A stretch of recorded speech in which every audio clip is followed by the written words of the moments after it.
Hey guys, tonight we're stepping into the darkest alleys of Victorian London. Not the polished ballrooms and royal palaces, but the hidden, festering corners where the desperate slept, coughed, and clawed their way through another night. We're talking about doss houses, places so wretched, so foul, you probably won't survive this. Not in one piece anyway. So before you get comfortable, take a moment to like the video and subscribe. But only if you genuinely enjoy what I do here. No pressure. Also, drop your city and time in the comments. I always love seeing who's still awake out there. Now, dim the lights, maybe turn on a fan for that soft background hum, and let's ease into tonight's journey together. You arrive in London with nothing but the filthy bundle of rags slung over your back and a coat so thin the damp wind cuts right through it. Your boots are cracked and leaking, your stomach's empty, and every alley smells like a public toilet. London's a monster, and you're fresh meat. It's not a question of thriving here. It's a question of not dying too quickly. The streets spit you out near Whitechapel, though it's hard to be sure. Everything's a maze of soot-stained buildings and narrow passages clogged with mud and waste. Your eyes sting from the fog, not the pretty fog from storybooks, but the oily kind, thick with chimney smoke and something acrid that makes your nose burn. You haven't slept in 2 days. Every doorway you tried was either already occupied or guarded by some poor soul with a shiv. That's when someone mutters behind you, just loud enough to register, "Try the Doss House round the corner." Sixpence'll get you off the street, if you don't mind rats. You don't hesitate. Sixpence is half your coin total, but staying outside another night feels like volunteering for pneumonia. The door's warped wood, swollen from moisture, and when you push it open, the smell hits like a slap to the face. Stale urine, spoiled meat, sour sweat, mold, and wet dog. Except there are no dogs here, just humans. Inside is dim, the only light coming from a candle stub perched in a greasy bottle.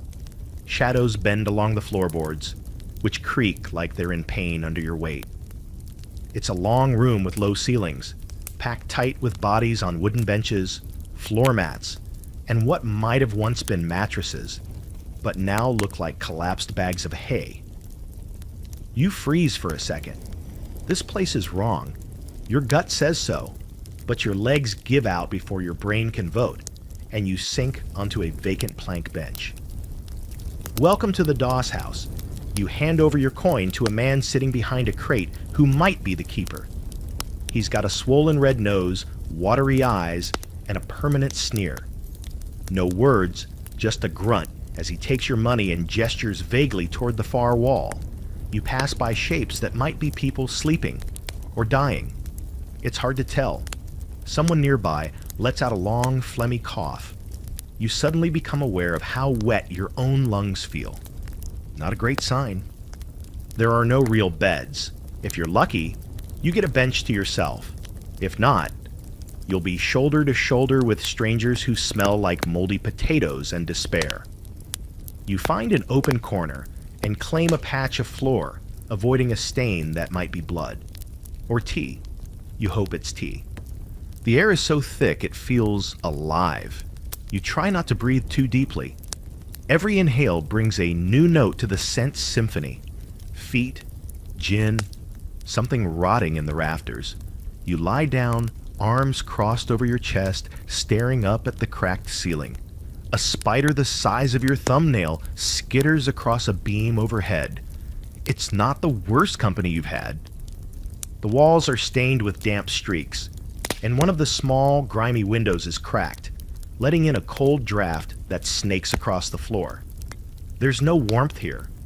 Not from the bodies, not from the structure, and certainly not from the staff.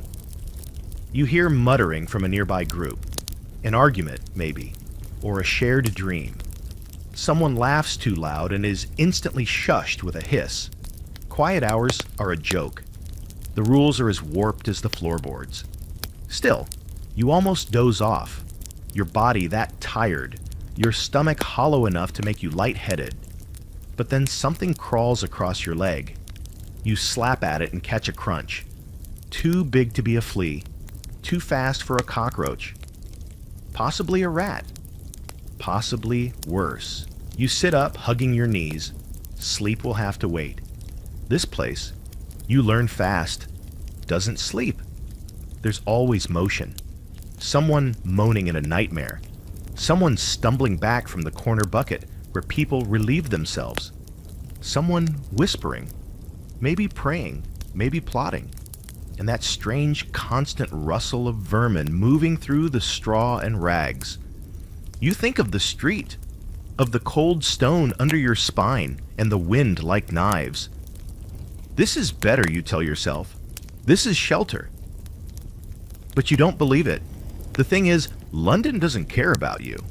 The city is a machine built to grind up bones and spit out smoke. You're just another bit of grit in the gears. If the Doss house doesn't kill you, the street will. And if not the street, the workhouse.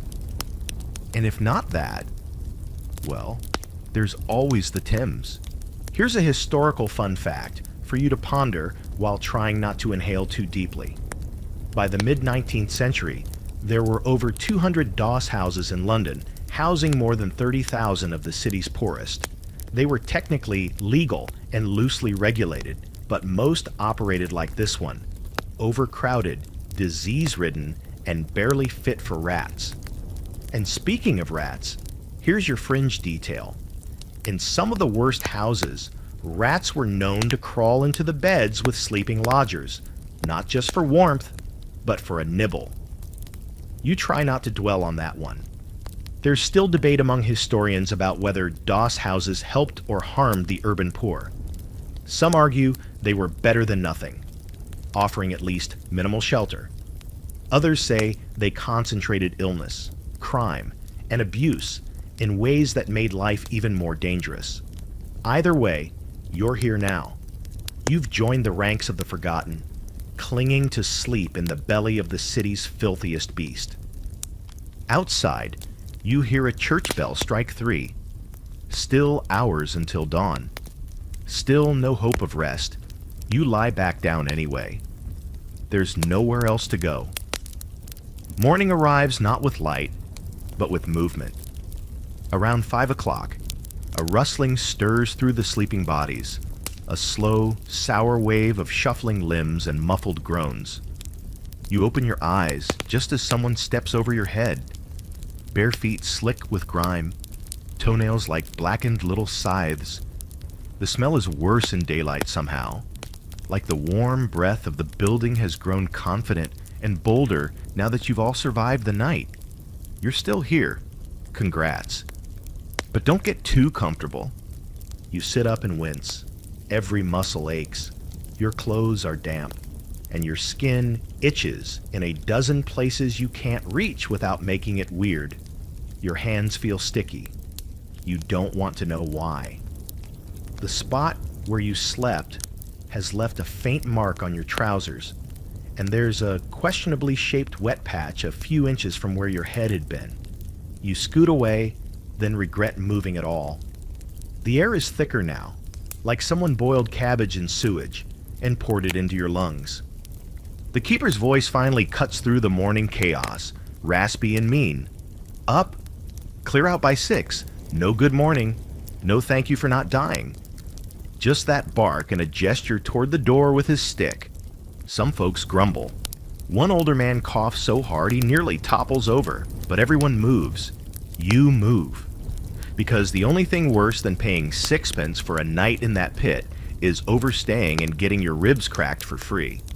You stumble toward the exit, dragging your satchel behind you.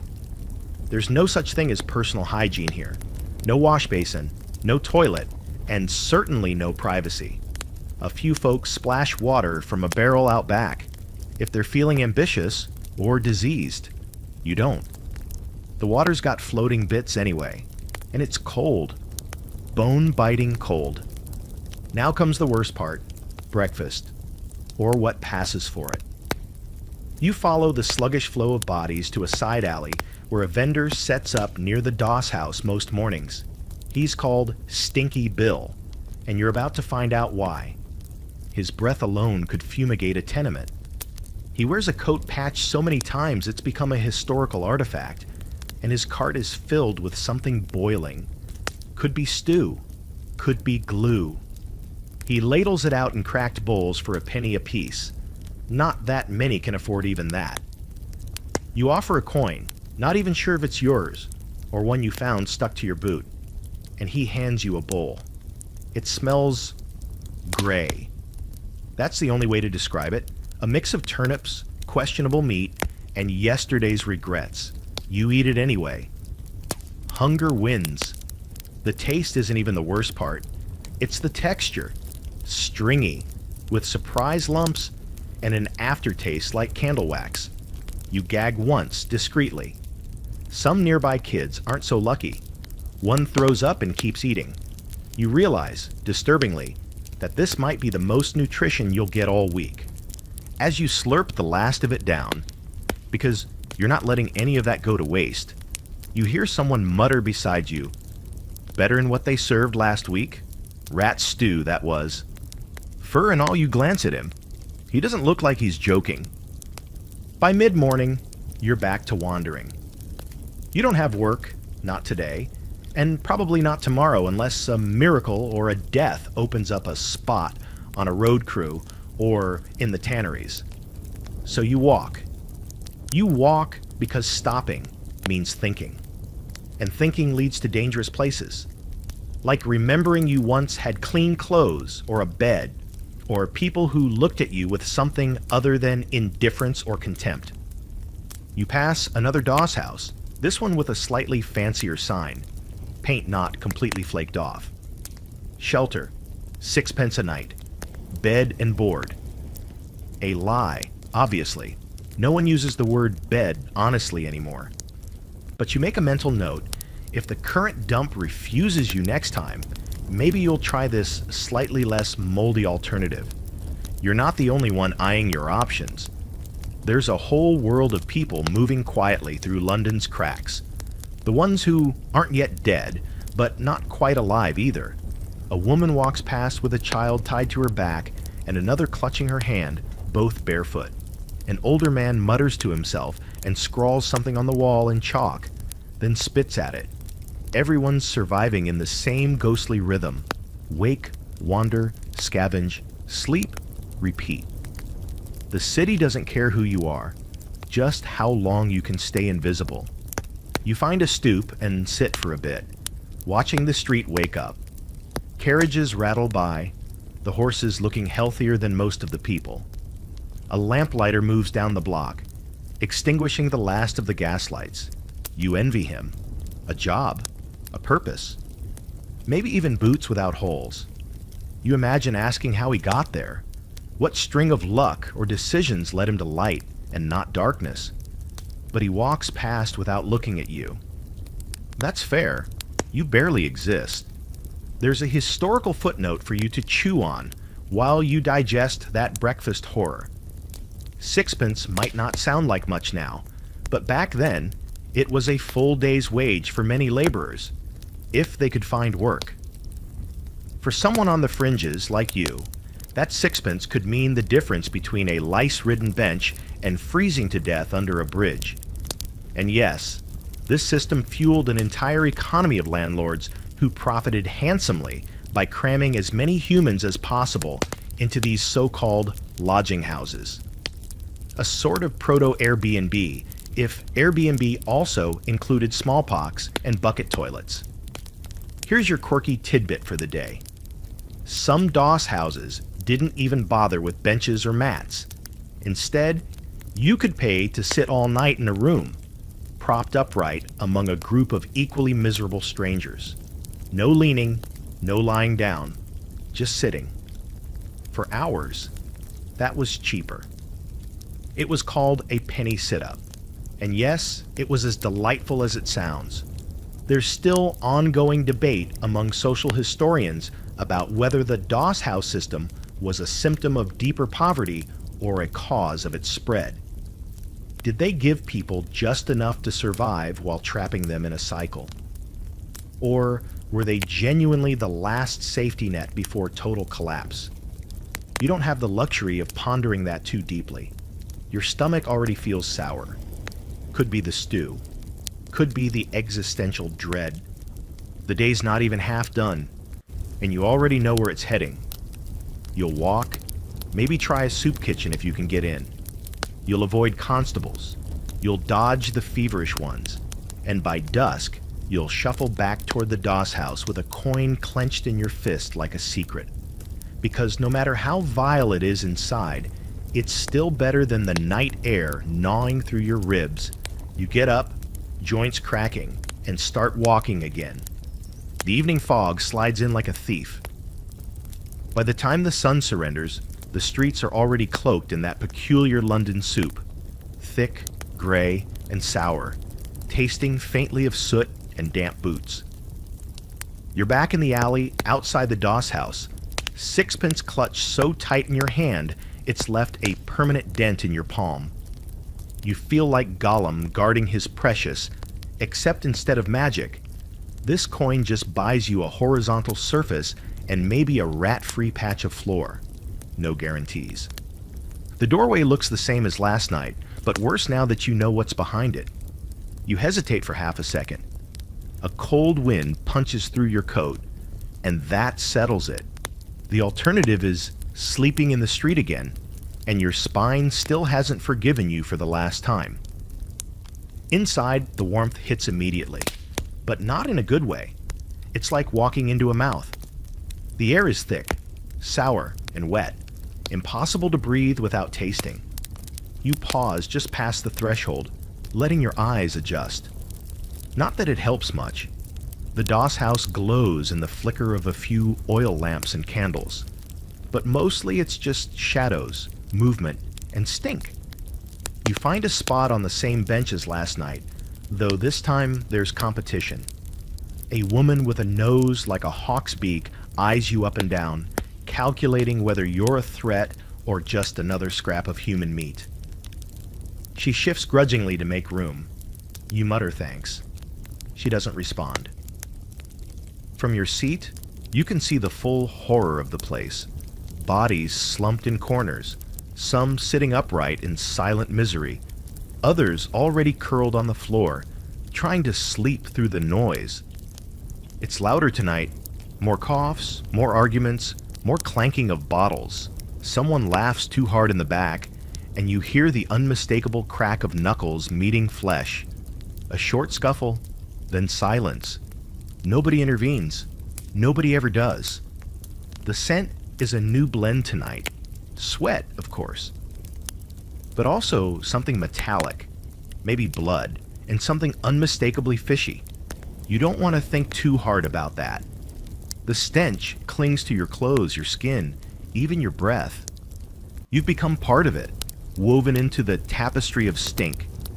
You notice a child, no more than 6, curled in a corner, bundled in a threadbare blanket, thumb in mouth, face slack with sleep.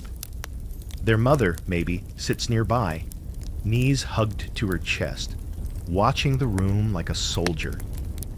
Her eyes never stop moving. You don't know how people raise children in this, but they do. Or try. You've heard the horror stories, babies born in doss houses, sometimes dead before dawn, sometimes wrapped in rags and carried out before the keeper even notices. No paperwork, no names, just another ghost. Dinner tonight is non-existent. You've already spent your only coin. You chew a crust of bread you found earlier, hard enough to chip a tooth. No one offers anything. Sharing here is rare, and when it happens, it's usually between family or gang members. You're neither. It's getting colder. Someone started a small fire in a tin can by the wall, but the smoke is already choking half the room. The keeper doesn't care. He's slumped behind the desk, one boot on the counter, sipping from a bottle and pretending not to hear the fights or the moaning. Every so often he yells, "Quiet!" without looking up. It's a ritual, not a rule. You notice something crawling on the wall, Long-legged, shiny, it vanishes into a crack. Probably just another beetle. You've stopped keeping track of all the species that share this place. Spiders, lice, fleas, silverfish, and of course, rats. One of the regulars, an older man missing most of his teeth, once claimed he woke up with a rat on his chest, gnawing through the buttons of his coat. You laughed at the time. Now, you're not so sure he was lying. Here's a charming historical footnote to chew on while trying not to inhale too deeply. In some of the larger doss houses, occupants had to bring their own straw for bedding, or pay extra to rent it. Not fresh straw, just slightly less moldy straw. The idea of sheets was pure fantasy. You lie down on your bench and shift, trying to ignore the movement beneath your coat. It's subtle, an itch just below the collar, then another near your waistband. Lice, probably, or fleas. You'll find out soon enough. This place isn't just shelter. It's an ecosystem. Someone starts singing. It's an old sea shanty, or what's left of one. Half the words lost to drink or dementia. A few others join in, not so much for joy as for defiance. For 5 minutes, the place feels less like a coffin and more like a shared human tragedy. You hum along, quietly. The man next to you leans in and whispers, "Used to sing that in Dover. Before the war. Before I came back with only one eye and a box of medals they melted down for scrap." Then he leans back and closes his eye. Doesn't speak again. This is how the night moves, slowly, with interruptions. Someone sobbing, someone retching, someone sneaking a hand into a neighbor's pocket. You stay alert. Everyone's desperate. And desperation makes people clever in all the wrong ways. Here's your oddball fact of the night. In some of the worst houses, patrons were allowed to sleep sitting upright with a rope stretched across the room at chest height.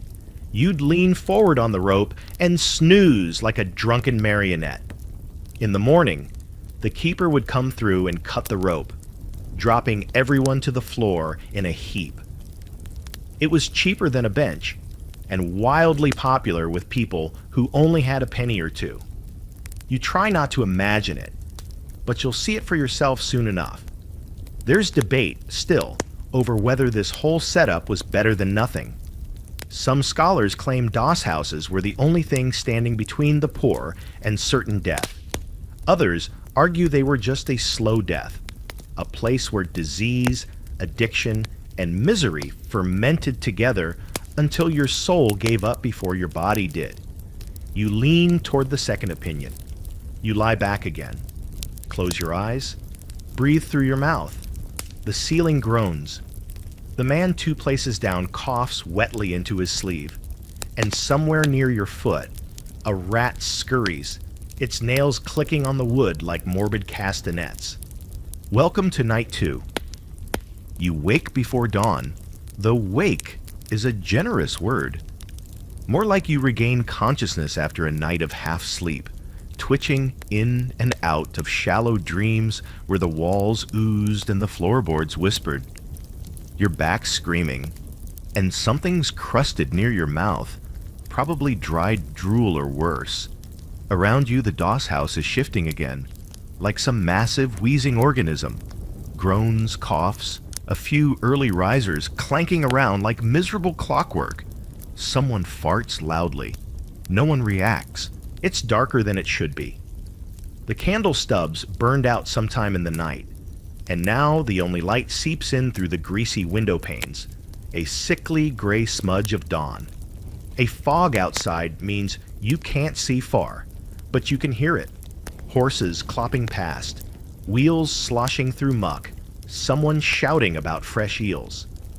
London is always up before you, already churning.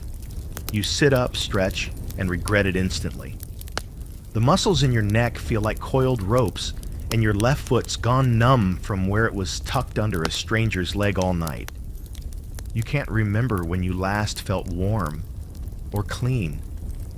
You scratch at your scalp and come away with something under your fingernail. You don't look. You never look. As the others start to stir, the sounds build, like an orchestra, but one made entirely of sickness and exhaustion. A child begins to cry softly, a wet, defeated sob that gets ignored like the rest. The coughing man, he of the single eye and the Dover shanty, lets out a wheeze that sounds like it might be his final exhale. You glance over. He's still breathing, barely. His lips are tinged purple. There's a puddle of something dark near his bench. You look away. The Doss house isn't haunted in the way ghost stories describe. No flickering specters or rattling chains, just the living, barely.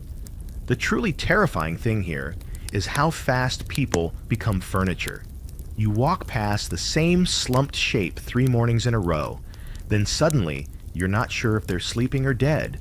The line's blurry, and the keeper doesn't check unless the body starts to smell, or someone complains. That's how they decide if someone's expired, by the stench. You shuffle outside, coat collar high, trying to shake off the night. The air is wet and cold, but at least it's breathable. Your lungs sting with the shift from inside to out, like you've gone from soup to ice water. The streets are quiet this early. Only the truly unfortunate or the truly guilty are out now. You realize you belong to both groups. You find a spot under an awning and watch as the city begins to yawn awake. A milk cart passes, the driver half asleep, lashes crusted with frost. A woman with coal dust on her cheeks marches by with a basket full of rags. You wonder if she's returning from work or heading toward it. Either way, she moves with a kind of purpose you envy. You have nowhere to be. There's no breakfast today. No crust, no stew, not even the gray mush from Stinky Bill. You're too broke. Your stomach growls in protest, but you hush it with a sip from a filthy water pump nearby. It tastes like rust and sorrow, but it's cold. That's something. Eventually, you wander back into the Doss house, hoping for a few more minutes inside before the keeper boots everyone. You pass a woman on the steps, slumped with her shawl wrapped tight. Her feet are bare, blue around the edges. You nudge her gently. No response. A few people glance over but don't stop. You don't either. You can't. If you pause for every corpse in London, you'd never make it to nightfall. Inside, the stink is somehow worse than when you left. Warmed by the body heat of 40 unwashed souls, and soaked in the leftovers of everything that dripped, spat, or leaked overnight. You push through toward the rear, near the corner where the rats like to nest. You've decided to stay upright this time. Maybe sleep was overrated. The ghosts of the night haven't left. You hear them in every creak of the floor, every groan of the walls. A woman mutters in her sleep, a string of nonsense syllables that end in a sob. Someone scratches at the doorframe, fingernails rasping wood like claws. The man with the one eye is lying still now. His chest isn't moving. You wonder how long until someone notices. Here's a little slice of Victorian fact to flavor your misery. Many Doss houses were so overcrowded that people literally slept on top of each other, stacked like fish. One record notes lodgers lying shoulder to shoulder, head to foot, packed so tightly that if one turned over, they all had to. That's not an exaggeration. That's geometry. You shift on the bench to relieve a pressure point on your spine, then freeze as a sharp pain jabs your thigh. You reach under your coat and pull out a splinter, a big one, from the bench itself. The place is attacking you now, like it's developed its own malevolent sentience. You can almost believe it. Nearby, a man and a woman argue in hushed tones over something you can't quite make out. You catch bits. Last penny. He promised. Not again. It ends with the woman storming off and the man slumping forward, head in hands. You think about offering him a word, maybe a joke to lighten the mood, but what would you even say? Cheer up, the lice are thriving. better to stay quiet. Here's your fringe fact for the night. Some doss houses were used by criminal gangs as recruitment centers. Think of it, a room full of desperate men, no prospects, no families, no witnesses. The perfect hunting ground for pickpockets, burglars, and worse. If you seem strong enough, or dumb enough, someone might slip you an offer. You haven't been approached yet. That might be a bad sign. Or a worse one. A historical debate still lingers in musty academic halls over whether the government should have done more, whether there should have been regulations, inspections, some effort to clean these places up. Some argue they tried, a little. Others say they turned a blind eye, as long as the poor were quiet and out of sight. It's an old game. Move the problem somewhere dark and let it rot. You lie back again, eyes fixed on the low ceiling. The beams above you are splattered with stains you've stopped trying to identify. You hear a wet cough from across the room. Could be consumption, could be nothing. But if it's something, and you catch it, you'll end up like the man with the one eye, just another still shape on the floor, waiting for the keeper to sniff you out. Sleep doesn't come easy. It never does. But exhaustion always wins, eventually.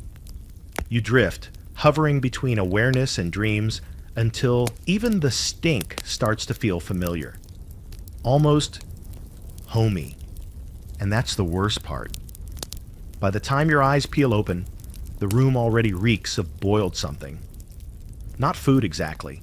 More like someone took food, forgot about it for a week, then reheated it in a boot. You sit up slowly, neck stiff, mouth dry, and stomach twisted in a knot that might be hunger, or might be the memory of yesterday's stew. The space around you is in motion again. This place never fully stops moving, even when most of its occupants do. Today, there's a line near the far end of the room, a crude queue forming around what you assume is breakfast. You're torn between curiosity and dread. Your last meal from this place made your insides rebel, but your ribs feel like they're auditioning to burst out of your skin like something from a penny dreadful, so you shuffle toward the smell. The kitchen, if you can call it that, is a back room with a single blackened stove and a tin pot big enough to drown in.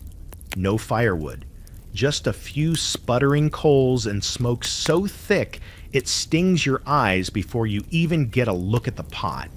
The cook, if that's the right term, is a sallow man with eyes like boiled eggs and hands so crusted with grime they look fossilized. He slops something into a chipped bowl and shoves it across the table without looking up. You try not to sniff it too deeply. Mistake number one. The color is an unholy grayish yellow, like gravy that's given up. Chunks of something float near the top, root vegetables, unidentified organs. Your brain is begging you not to find out, but your stomach doesn't care. You take a sip. Immediately regret it. The flavor is confusing. It tastes like onions, yes, but also feet, and maybe soap. Definitely a sour metallic tang underneath everything, like the pot itself is melting into the broth. Still, you finish every drop. There's no such thing as too gross to eat anymore. Hunger's rewired your brain. You now operate under a very different rubric, edible or not immediately fatal. You sit in the corner afterward, trying not to throw up, when someone flops down beside you, a wiry man with a twitchy leg and a smile that screams, "I've stolen at least 3 coats." He gives you a sideways glance and says, "First time in it." You nod. No point pretending otherwise. You still look too hopeful. You haven't fully sagged into the house's rhythm of resignation.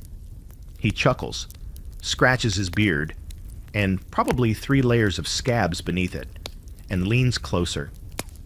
Don't get used to the food. If it's not turnip soup, it's bread soaked in gin. That's if they're generous. He scratches again. Once saw 'em make porridge with chalk water, gave half the lot the runs. Other half didn't make it through the night. He's not joking. You learn quickly that the meals here follow a rotation, but not one based on nutrition or variety. It's more like a mood ring made of despair. Whatever's cheapest or discarded from the markets ends up here, boiled beyond recognition. Rumor has it that one of the nearby butchers sells the doss house buckets of floor scraps, bits too grisly even for sausage. It would explain the texture. There's a strange routine to it all. After food, if you're lucky enough to get it, people sit in clusters. Some talk, some mumble to themselves, some stare at the wall like it's showing them something only they can see. You stay on the periphery, eyes open, ears sharper. You're learning who to avoid, the ones who pick fights, the ones who steal, the ones who whisper when no one's around, and the ones who smile too wide for no reason. One man in particular stands out, tall, wiry, with a black coat that might have once been military issue. He paces constantly, muttering numbers. Every few steps he turns on his heel like a drill sergeant. No one gets near him. You don't either. Here's a fun historical tidbit to digest while your stomach flips. The government did conduct inspections on some doss houses, mostly to placate critics and the occasional noble bleeding heart. They'd send out a man with a clipboard and a handkerchief over his nose, and he'd check for things like bed cleanliness and adequate ventilation. Of course, most inspections were announced days ahead of time. You can imagine how that went. A quick sweep, a few buckets of cold water tossed around, and suddenly the house was declared fit for habitation. Never mind the lice, or the fact that half the occupants were coughing up blood. And speaking of coughing, someone near the stove lets out a rattle so deep and wet it echoes off the walls. Everyone tenses, but no one moves. Illness spreads here faster than news. You cover your mouth with your sleeve and shift further away, though you're aware it's useless. If it's consumption, what everyone whispers about but no one says out loud, you're probably already infected. It hangs in the air, in the sheets, in the breath of the woman sleeping inches from your boot. It's only a matter of time. There's a bit of comic relief, if you can call it that, when a fight breaks out over a bowl. Two men, both rail-thin and wild-eyed, grab opposite ends and scream obscenities that would make a dock worker blush. One tries to bite the other's nose. They tumble into a heap and the soup flies across the floor, splattering a third man who promptly vomits all over the bench. The keeper finally intervenes, not out of concern, but because the smell is threatening his own comfort. He beats them both out the door with a stick, one still clinging to a spoon. You take this opportunity to shift into the now empty spot near the wall. It's sticky, warm, and probably cursed, but at least it's quiet. You rest your head back and close your eyes, willing your body to process whatever horrors you just consumed. Let's pivot to something weird. Some doss houses offer discounts to those willing to perform. Not in a musical sense, though singing might get you a crust of bread, but in manual labor. You could clean the chamber pots, sweep the floors, or patch holes in the wall for a night's stay.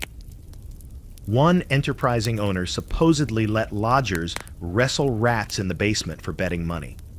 The winners got a half loaf. The losers, well, they still had dinner. Scholars love to debate whether the Victorian poor were idle or simply unemployable, but you're starting to understand how unhelpful those labels are. Most people here would work if they could find anything that paid more than a stale roll. The problem isn't laziness, it's the trap. Once you're in this life, the cost of escaping it is more than most can afford. Clothes, health, contacts, all the things you no longer have. You doze off for a few minutes somehow, but it's the kind of sleep that leaves you more tired than before. A shallow dive into a nightmare where you were back in your old life, whatever that was, then jolted awake by the cold, or a cough, or someone stepping on your fingers. Another day begins. Another bowl of whatever they can scrape together. Another night on a bench made for torture. You already know this. The routine will crush you if you let it. And yet, you stay. Because outside is worse. You don't mean to make eye contact. But it happens. It's the kind of mistake you make once in a place like this. Accidental, brief, and immediately regrettable. You're sitting near the back wall, staring blankly at a patch of mildew shaped like the British Isles, when a pair of pale, watery eyes lock onto yours. The man they belong to gives you a grin that reveals 2 teeth and a handful of regrets. He starts to shuffle over before you can look away. And just like that, you've been adopted by a Doss House regular. He slides in beside you, close enough that you can smell his breath before he says a word. It smells like gin and something dead. Possibly him. Name's Cutter, he says. Not a nickname, a confession. He doesn't elaborate. He doesn't need to. You nod politely, which is, of course, mistake number 2. You look new, Cutter says, voice a gravelly rasp like boots on cobblestone. You ain't talked to the old woman yet, have you? You raise an eyebrow. Cutter grins wider. Don't worry, she'll find you soon enough. She always does. She's the one with the foot. You'll know it when you see it. You don't ask what that means. You'll find out, apparently. Everyone talks like that here, in half-clues and ominous mutterings, like the walls are listening and might report back. The Doss House is quieter this morning, as if everyone collectively ran out of energy at the same time. You stretch your legs beneath the bench, grateful no one's occupying the space directly across from you. The floor is slick, though, coated in something that might be soup, vomit, or candle wax, possibly all 3. You wipe your hands on your coat and instantly regret that too. There's no clean in here, just levels of dirty. Across the room, 2 young men are arguing. Brothers, maybe. You've seen them before. Matching hollow cheeks and matching jackets held together by safety pins in spite. Their voices are low but sharp, and though they keep their fists down, the tension builds like a coiled spring. Cutter watches them too, tilting his head like a cat. 10 Bob says the skinny one wins, he whispers. He fights like he's got nothing left. You don't take the bet. You already know who loses. Anyone nearby. A crash comes a moment later. One of the brothers lunges, knocking over a chair and a tin plate. They tumble to the floor in a blur of elbows and curses. The keeper stomps over, dragging one off by the collar and barking a warning too rehearsed to mean anything. He doesn't care who started it. He just wants quiet. The boys are tossed outside and the door slams shut behind them. Just another morning exorcism. Cutter grunts. Told you. He doesn't collect. You step outside for a breath of freshish air. The fog clings to your skin like sweat, and the sky is an eternal gray slab above. A cart rolls past, carrying a stack of crates stamped "Not Fit for Sale." You wonder if that's where your breakfast came from. The street is more alive now. Hawkers shouting, chimney boys darting between buildings like soot-covered rats, and older women hauling baskets so heavy their arms look like rope. You stay on the fringe, blending in. That's the trick to surviving out here. Don't draw attention. Not from the cops, not from thieves, not even from the kind-hearted. Pity is just a slower way to get robbed. You make your way to a quieter alley behind a fishmonger's shop, hoping for scraps.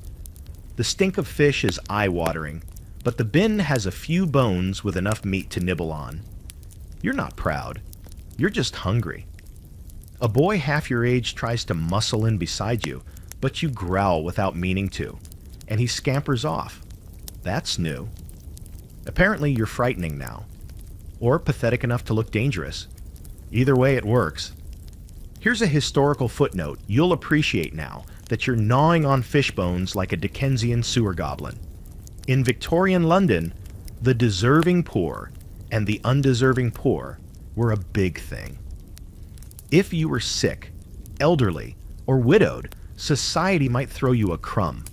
But if you were young and able-bodied, like you were considered lazy, morally suspect. Your hunger was your fault. Your misery earned. Doesn't matter that the factories laid off half their workers. Doesn't matter that the city doubled in size in 2 decades and couldn't house its own labor force. Number. If you're here, it's because you chose badly. You spit out a fish scale and head back toward the house, avoiding a constable making rounds. He doesn't see you. Or he pretends not to. You're neither dangerous nor important. You're just more background noise. Back inside, the Doss house has returned to its baseline filth and mumble. Cutter's gone. In his place sits a young woman with a shrunken face and eyes like scorched earth. Her hair's tucked under a bonnet so stained it's turned a strange brownish green. She holds something bundled in her lap. Maybe a child, maybe laundry, maybe just rags. She doesn't look at you, just rocks slightly, forward and back, like a prayer or a malfunction. You hear someone say her name in passing, Ruthie. You tuck it away. And then, as Cutter predicted, you meet the old woman.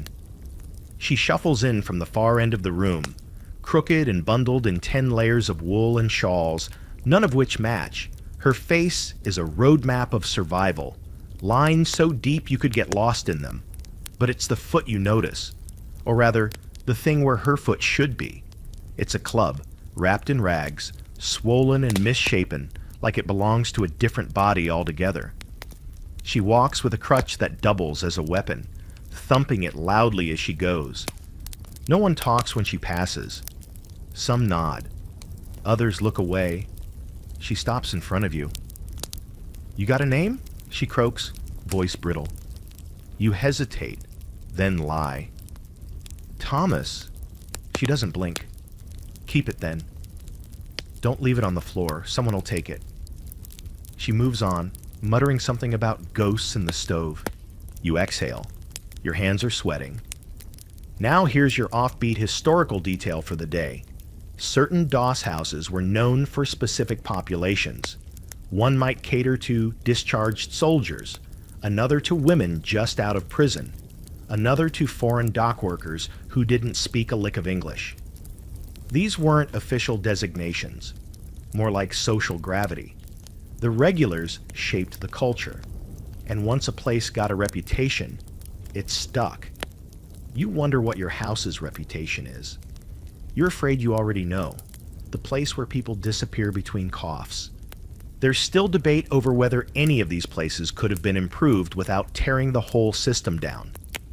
Some reformers pushed for better lighting, for regular cleanings, for separate spaces for men and women. Others said that would just make the poor comfortable, something Victorian society had no interest in. Misery, after all, was supposed to be a lesson, a deterrent. You lie back against the wall and close your eyes. The soup still sloshes in your gut like regret. Your hands are cold, and your feet are beginning to itch again, another sign the lice are winning. You dream briefly of a bed, a real one, with sheets and silence. Then you wake to someone screaming. The scream isn't the dramatic kind you hear in theater. No blood-curdling echo, no rising strings. It's short, sharp, and strangled. More like someone tried to shout with their mouth full of broken glass. Then comes a scuffle. The clatter of feet and fists. A crash. Someone knocks over a stool. You sit bolt upright, blinking hard, breath catching in your throat like you've swallowed something solid. The Doss house doesn't react like you'd expect. No one screams back. No one gasps. There's no panic. Just the kind of annoyed groans people give when a cartwheel breaks in the road. You scramble to your feet, pushing past bodies and rolled up bundles toward the source of the noise, half out of curiosity, half because your brain still hasn't fully learned to mind its own business. You find the source near the back. A man's hunched over, clutching his leg, while another lodger stands over him, breathing like a winded horse. The attacker's fist is bleeding, knuckles split and dripping. No one steps in. No one asks why. It doesn't matter who started it, not here. The rule is, if you lose, you leave. The keeper appears just in time to enforce it, swinging his stick with a kind of bored efficiency. "Out! Both of you," he grunts, and the injured man's dragged out by his coat collar. The other follows, limping slightly, muttering something in a language you don't recognize. The show's over. People go back to their corners. You return to yours, heart still hammering. The old woman with the club foot shuffles by, eyes narrowed like she saw everything, and intends to file it away for later. She doesn't say a word. You try to sit again, to melt into the bench, but the room feels tighter now, heavier. Like the violence has left something in the air, you itch again. Shoulders, back, thighs. It's not just nerves, it's the infestation. You pull your collar back and glance down. The first one is small, almost innocent looking. A pale, reddish dot crawling along your skin like a drunk explorer. Then another, then 3 more. Lice. The true tenants of the Doss house.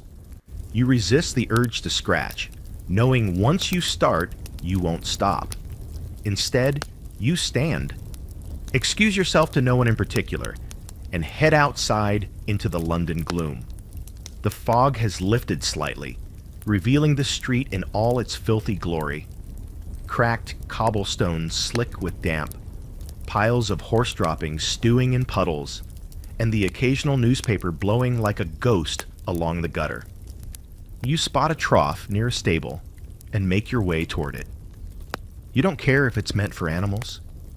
You dunk your hands first, then splash water onto your neck and face. It's freezing and foul-tasting, but you keep going, scrubbing your scalp with your fingernails, muttering curses under your breath. You catch your reflection in the puddle beneath the trough. Sunken eyes, cracked lips, hair clumped with oil and dirt. You look exactly how you feel, like something that's been scraped off a wall. Here's a delightful historical fact to liven up your personal hygiene crisis. Delousing in Victorian Doss houses was considered optional. Optional, as in never happens unless an outbreak gets bad enough to attract city inspectors. Inmates at prisons had better chances of getting a bath. Most lodgers dealt with lice by shaving their heads or rubbing vinegar into their scalps. If they had vinegar, you've got neither. Just your fingers and an increasingly violent desire to rip off your own skin. Back inside, the room has settled into something resembling calm again. A man tunes a fiddle with 2 strings near the front, playing the same 4 notes on loop. It should be annoying, but it's oddly soothing. You notice Ruthie again, the girl with the burnt-out eyes, still rocking in place. The bundle in her lap stirs. So, it is a child. You're not sure how you feel about that. You move to sit elsewhere, and in doing so, brush up against a corner of straw bedding. It shifts under your foot, and you realize someone's buried beneath it. Just an arm visible, unmoving. For a moment, you freeze. Watch it. Wait. Then the arm twitches. Not dead, just resting. Maybe. It's hard to explain how sleep works here. It's not rest. It's survival mode. The body briefly shutting down to reboot, ignoring the scratching and the screaming and the threat of being robbed or stabbed in your dreams. You lie still and hope you'll wake up again. That's about it. There's a fringe story that surfaces in the house now and then. A whispered tale about a man who brought in a live pig to sleep next to for warmth. No one knows if it was true or urban legend, but Cutter swears he saw it. The pig snored louder than the man, he once said, shaking his head.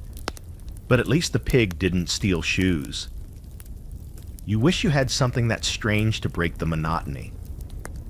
Later in the afternoon, you catch sight of something even stranger. Someone smiling. Not a drunk's grin. A real, honest smile. A middle-aged woman in a torn shawl sits cross-legged near the wall, knitting. She hums quietly. You've no idea how she's even functioning, let alone finding joy. But there it is, needle in hand, ball of yarn tucked into a filthy satchel, and a scarf slowly growing inch by inch. You stare for too long. She notices, offers a nod, doesn't stop humming. You feel embarrassed for staring. You also feel a little warmer. You didn't think that was still possible. Here's your scholarly debate to chew on while picking at invisible lice. Were doss houses simply a grim necessity, or a systemic failure of an empire too proud to admit it had poor people? Some historians argue that the very existence of these places kept people from total collapse, gave them just enough shelter to survive. Others say the doss house culture actually preserved poverty, stalling any real reforms by offering the illusion of support. You look around at the filth, the hunger, the infections walking on two legs, and you know where you stand. You pull your coat tighter, but it doesn't help. The cold comes from the inside these days.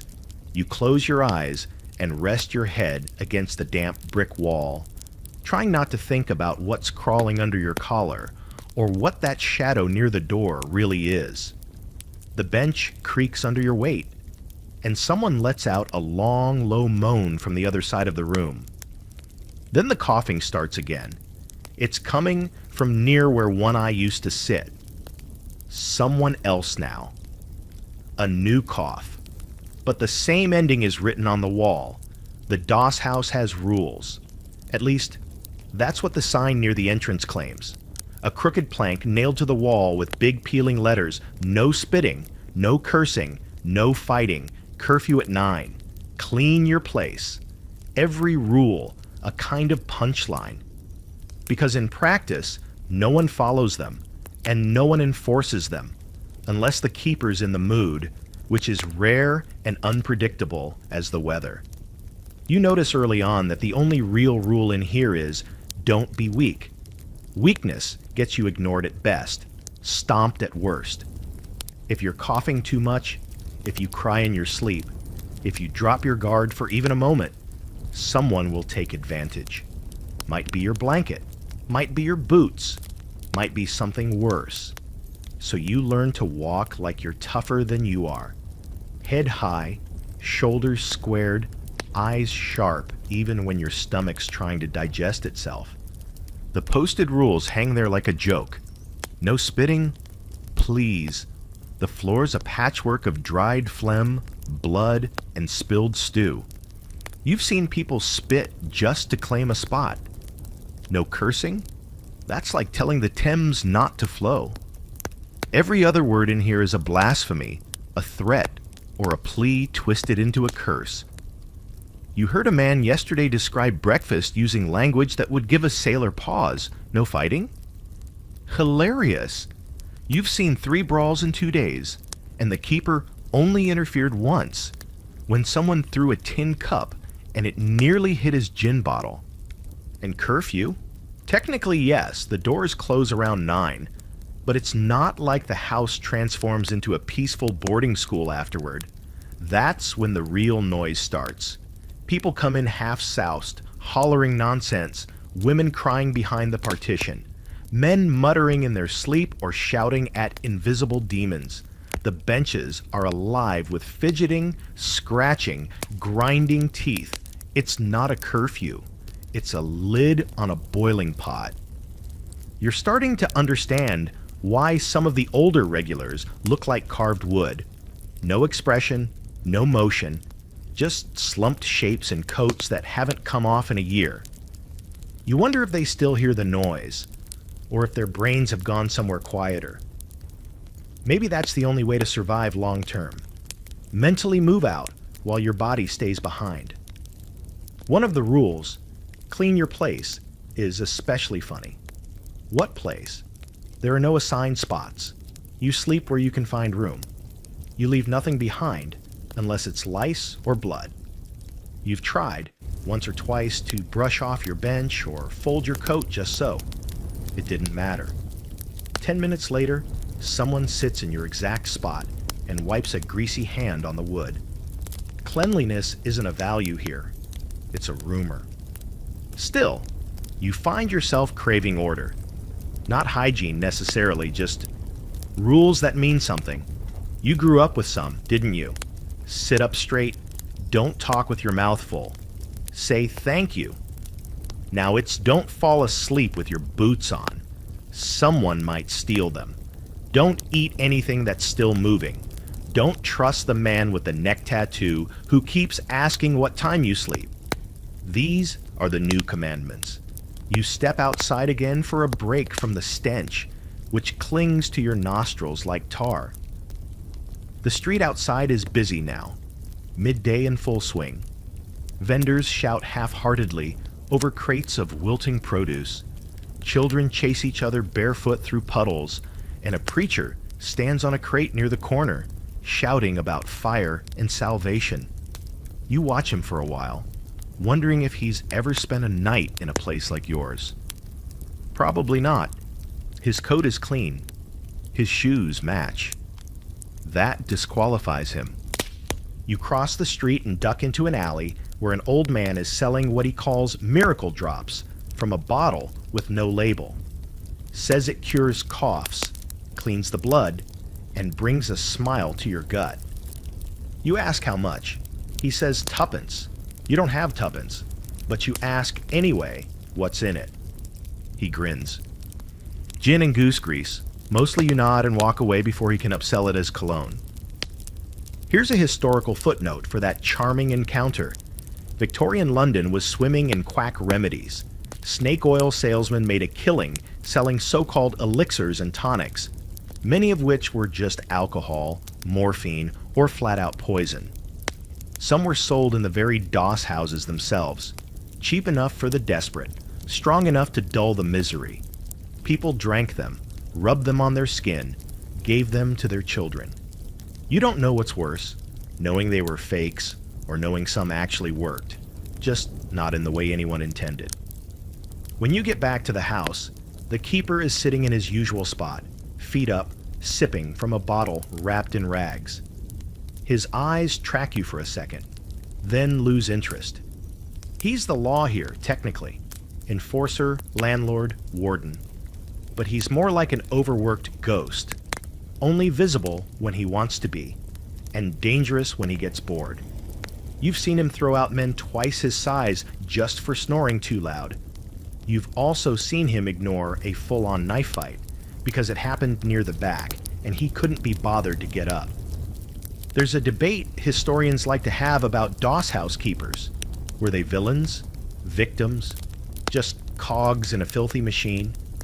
Some say they were heartless opportunists, charging high prices for scraps of floor and looking the other way when things got bad. Others argue they were just as trapped, hated by the city, barely scraping by, and stuck managing misery like it was livestock. You don't have an opinion yet. But if this keeper burst into flames, you probably wouldn't put him out. You take your usual bench. Cutter's not here today. Maybe he moved on. Maybe he got tossed. Or maybe he just finally slept too long. Hard to say. Ruthie's still here, though. The bundle in her lap is quieter now. Smaller, even. She rocks it less. You don't ask. Someone new comes in. A boy, maybe 16, with clean cheeks and eyes that haven't clouded yet. He clutches a satchel like it holds the secrets of the world. He looks around. Nose wrinkling. Face pale. Everyone sees him. Smells the newness. You do too. He'll be lucky if that satchel's still his by morning. You think of warning him. You don't. Here's your quirky fact of the day. Some doss houses had quiet corners. Not officially, of course. Just agreed upon spaces where the elderly or sick would sleep, under the unspoken agreement that no one bothered them. It wasn't kindness. It was survival math. You don't steal from someone who won't last the week. You let them rot in peace and save your energy for people who might fight back. Civilization in its rawest form. Night is still hours away, but the sky already looks tired. So do you. You close your eyes and rest your head against the cold, damp wall, counting every rule on the sign. You think, if just one of them were real, maybe things would be different. You think, they're not. You don't even notice him at first. He's just another shape in the sea of slumped bodies near the hearth, if you can call a barely glowing pile of coals a hearth. The warmth is more psychological than physical. But then he shifts, and you hear the telltale jingle. Not coins, keys, thick iron ones hanging from a belt loop. You glance up. There he is, the Doss housekeeper. In daylight, he's easier to see, and somehow that makes him worse. His coat, always buttoned crookedly, has permanent creases where it's never quite been washed, and the elbows shine with grease. His eyes are small, deep-set, constantly darting like he expects someone to stab him, or maybe hopes they will, so he has an excuse to swing that club hanging from his belt. You've seen it used more than once. He keeps it polished, oddly enough. Everything else about him screams decay, but that little wooden baton gleams in the candlelight like a priest's chalice. He doesn't speak unless he has to. He doesn't yell names, doesn't take attendance, doesn't count heads unless someone goes missing and the landlord above demands to know why the rent is short. You've never heard his full name.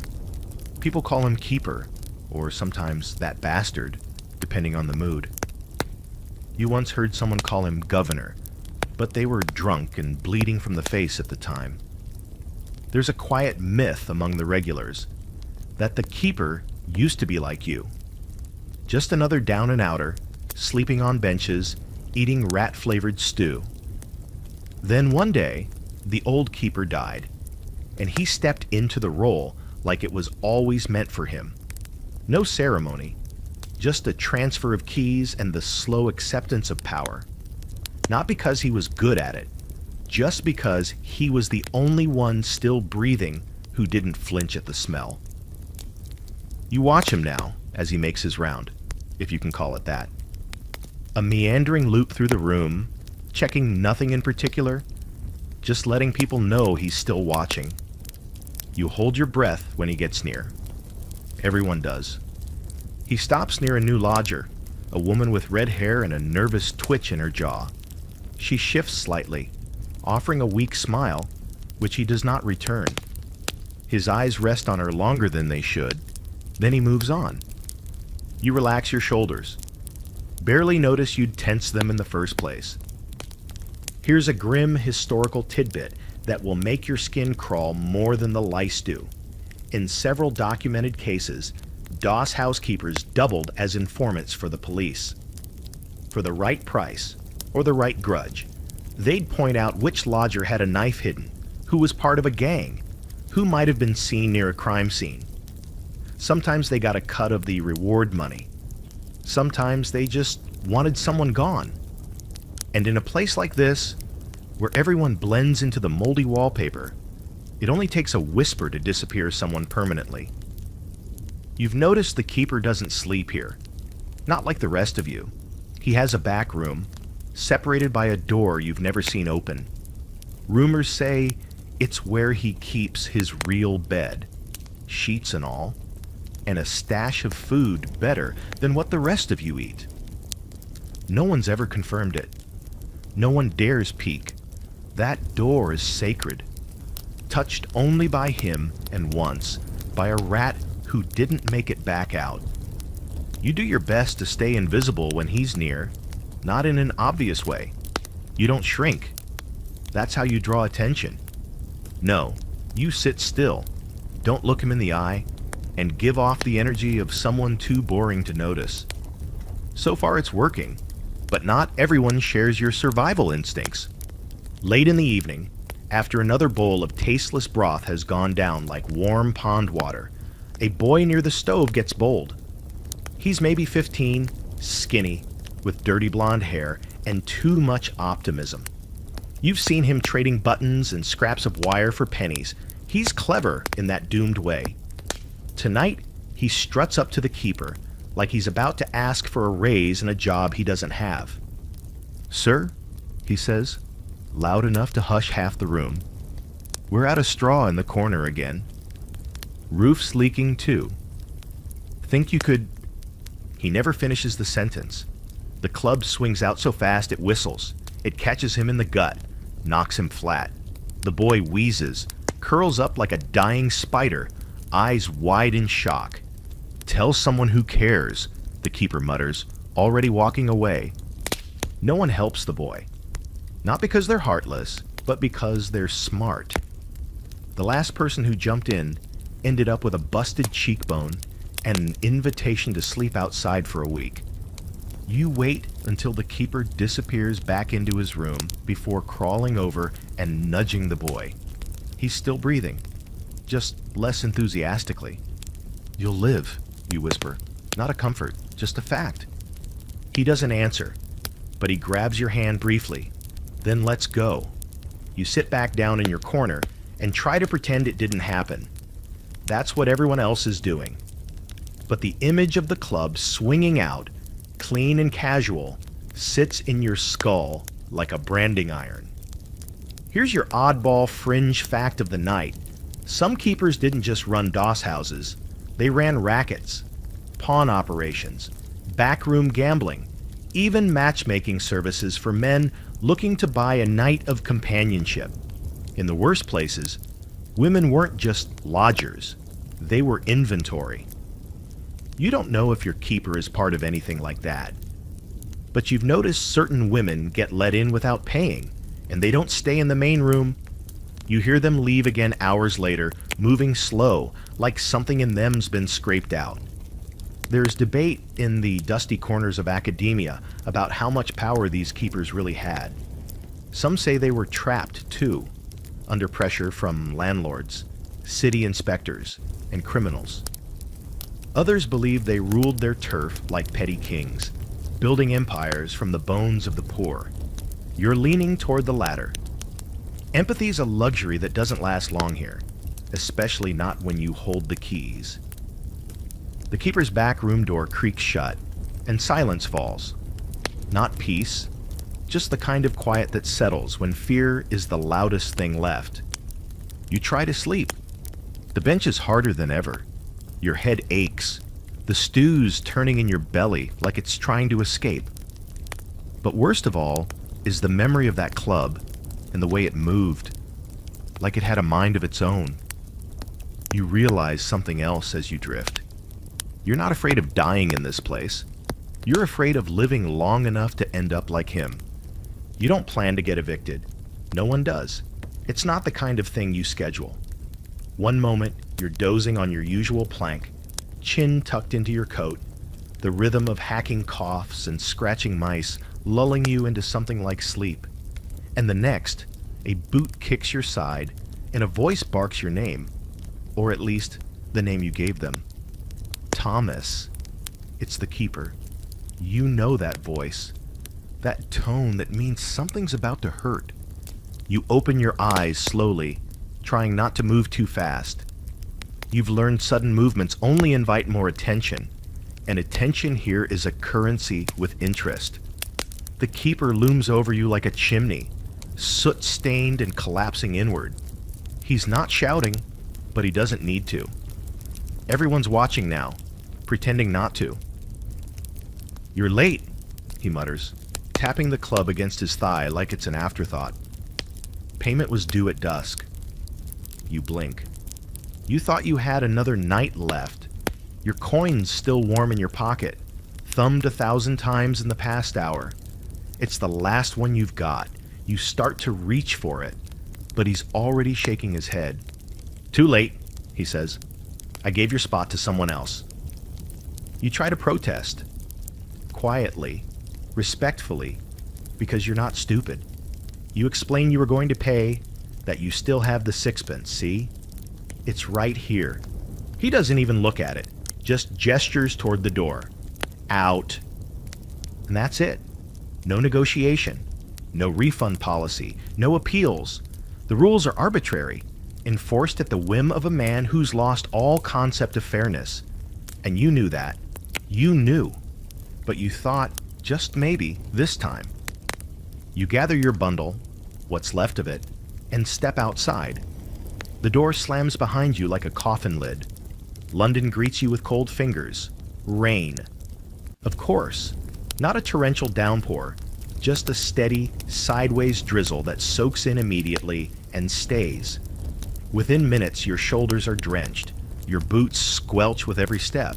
You tug your coat tighter, but the wind finds the holes like it knows them personally. It's the kind of night where even the rats are sheltering in place. You head toward the alley behind the Doss house, where a few unlucky souls already huddle. There's no cover, just a stone wall and some broken crates. You recognize two of them, an old man who once offered you half his bread crust, and a girl who never speaks and stares at her hands like there's something foreign. They barely acknowledge you. Misery here is a private affair. You tuck yourself into a corner and sit on a step. The stone is slick and unforgiving. Water trickles down your back like it's trying to make a home between your vertebrae. You curl your legs in, pull your coat over your knees, and try to disappear into yourself. Now's a good time for a historical fact to keep your spirits up, right? Eviction from a Doss house wasn't unusual. Sometimes it happened because you couldn't pay. Other times, because the keeper just didn't like the look of you. There were no receipts, no contracts, no safety net. Once you were out, you were out. Your belongings, at risk, your spot, immediately filled. Someone could sit where your body was still warm and not blink twice. You last about 2 hours before your teeth start chattering. It's not just the cold, it's the wind, the wet, the way your body seems to fold inward, trying to protect your insides from your outsides. You try to sleep, but every sound jerks you awake.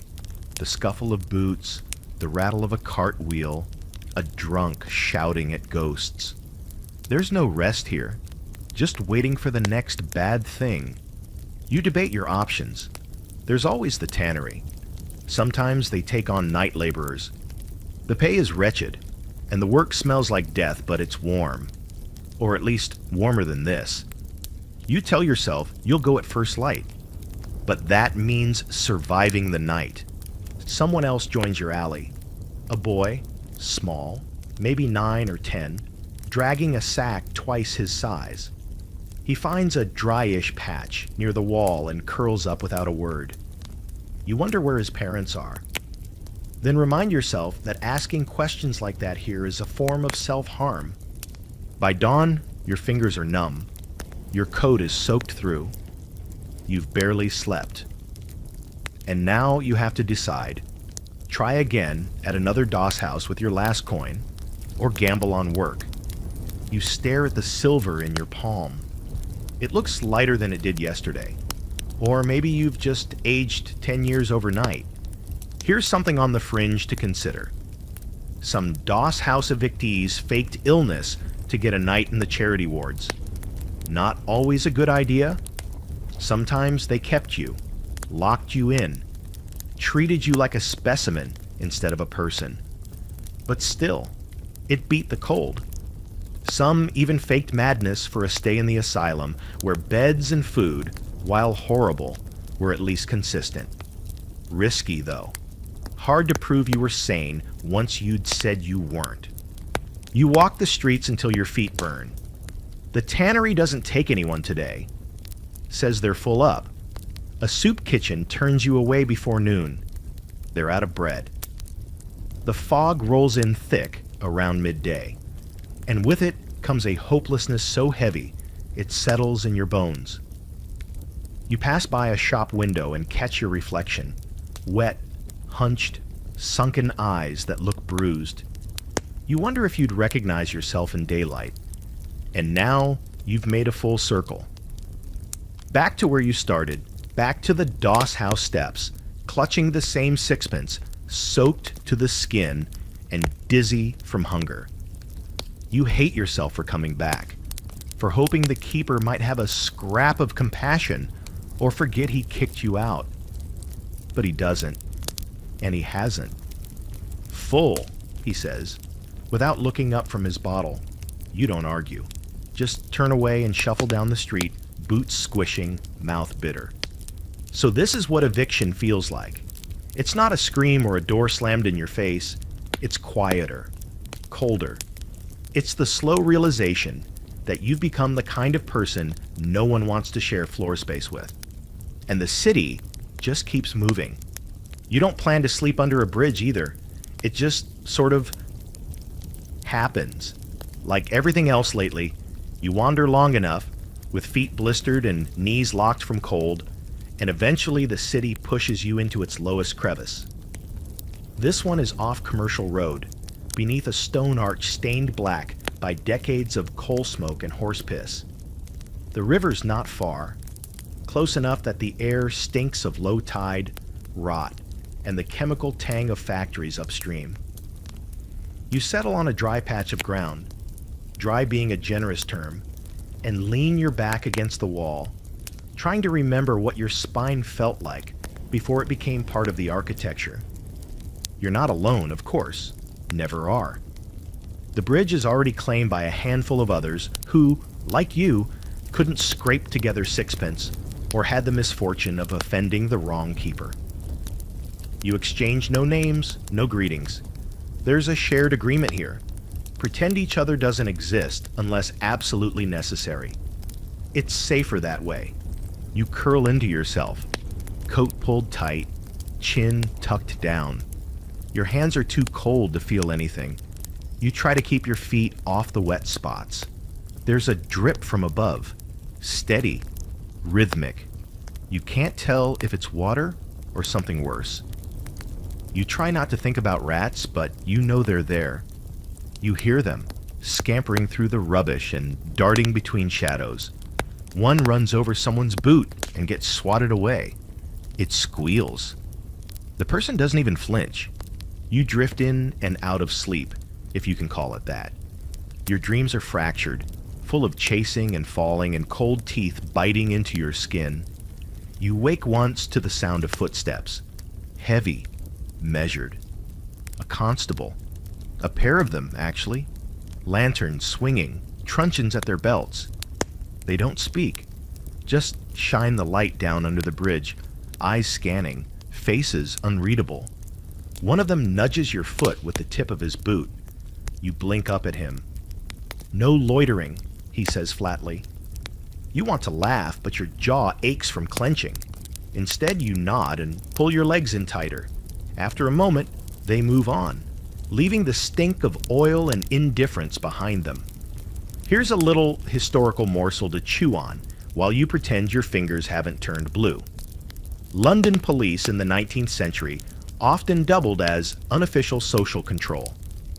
They weren't just there to stop crime. They were there to keep the poor invisible. If you were sleeping in the wrong place, making too much noise, looking too destitute in the wrong neighborhood, they could fine you, beat you, or simply encourage you to move along with the tip of a boot. You weren't a citizen. You were a nuisance. Hours pass. You don't remember sleeping, but you must have. When you next open your eyes, the sky's a milky gray, and the fog has thickened to a soup so dense it muffles the city's sounds. The bridge drips steadily. Someone's snoring, another's coughing, and your legs are so stiff you're not sure you'll be able to stand. You try anyway. It takes longer than it should. Every joint protests. But eventually, you're upright, swaying slightly, eyes burning. Your stomach roars. It's been, what, 2 days since the last real food? Maybe 3? Hard to keep track. Hunger's no longer sharp. It's dull now, heavy, like a rock in your gut. You shuffle back into the city, eyes scanning for any opportunity, legal or otherwise. There's a cart up ahead carrying fresh bread, and for a brief, dangerous moment, you think about grabbing a loaf and running, but you don't. Not because it's wrong, not even because you might get caught. You don't do it because you're too tired. That's what poverty really does. It doesn't just starve you. It breaks you down until you don't even have the energy to survive. Eventually, you find a pump behind a butcher's stall. The water's freezing and tinged red, probably from all the meat. But it's something. You drink until your belly sloshes, then wash your face. It stings, but it wakes you up. Sort of. A boy, maybe 12, watches you from across the alley. He's got a sharp face and sharper eyes. "Got a place to sleep tonight?" he asks, casual as anything. You shake your head. He nods, then tilts his chin toward a row of crates near the docks. Sometimes you can sneak in there before the workers show up. If you don't snore. You follow him without thinking. The crates are stacked high, full of rope and canvas. You crawl behind one and nestle into a corner. It's better than under the bridge. Not by much, but enough. Later that day, a porter catches you and throws you out by the collar. You land hard, scrape your elbow, and lose the coin that was in your pocket. When you look back, it's gone. You don't even know if someone took it or if it simply vanished into the cracks. Either way, it's gone. Here's your odd fringe fact of the day. Some of the poor took to disguising themselves to get access to better sleeping arrangements. A clean shirt, a well-timed lie, a borrowed child. You'd be surprised what could get you into a charity shelter or even a boarding school's coal room for the night. There were entire informal markets around this deception. Borrowed respectability, some called it. Rent a cravat. Sleep indoors. You consider trying something like that. But again, too tired, too worn out. You're not clever enough when you haven't eaten. Not brave enough when your bones feel hollow.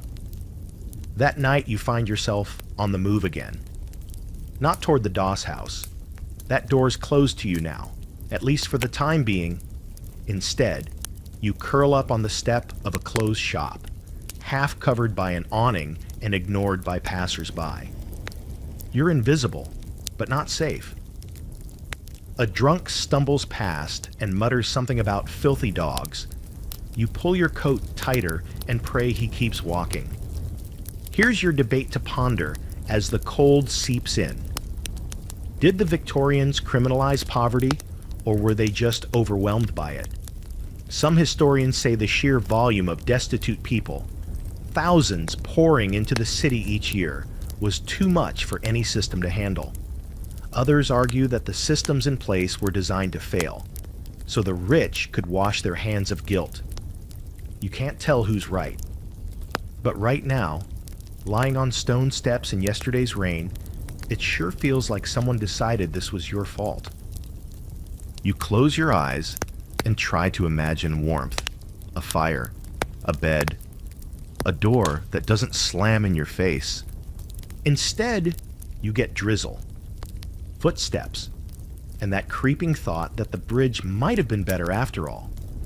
The second you see the Doss house again, something inside you folds up like wet paper. You'd told yourself you wouldn't come back. Swore as you lay curled on that shop stoop, listening to boots clatter by all night, that you'd find somewhere, anywhere, else.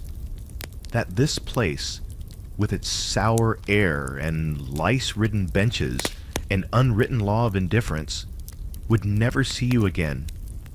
But you're back. Because that's what happens when London wins. It doesn't beat you with violence. It doesn't scream. It just waits.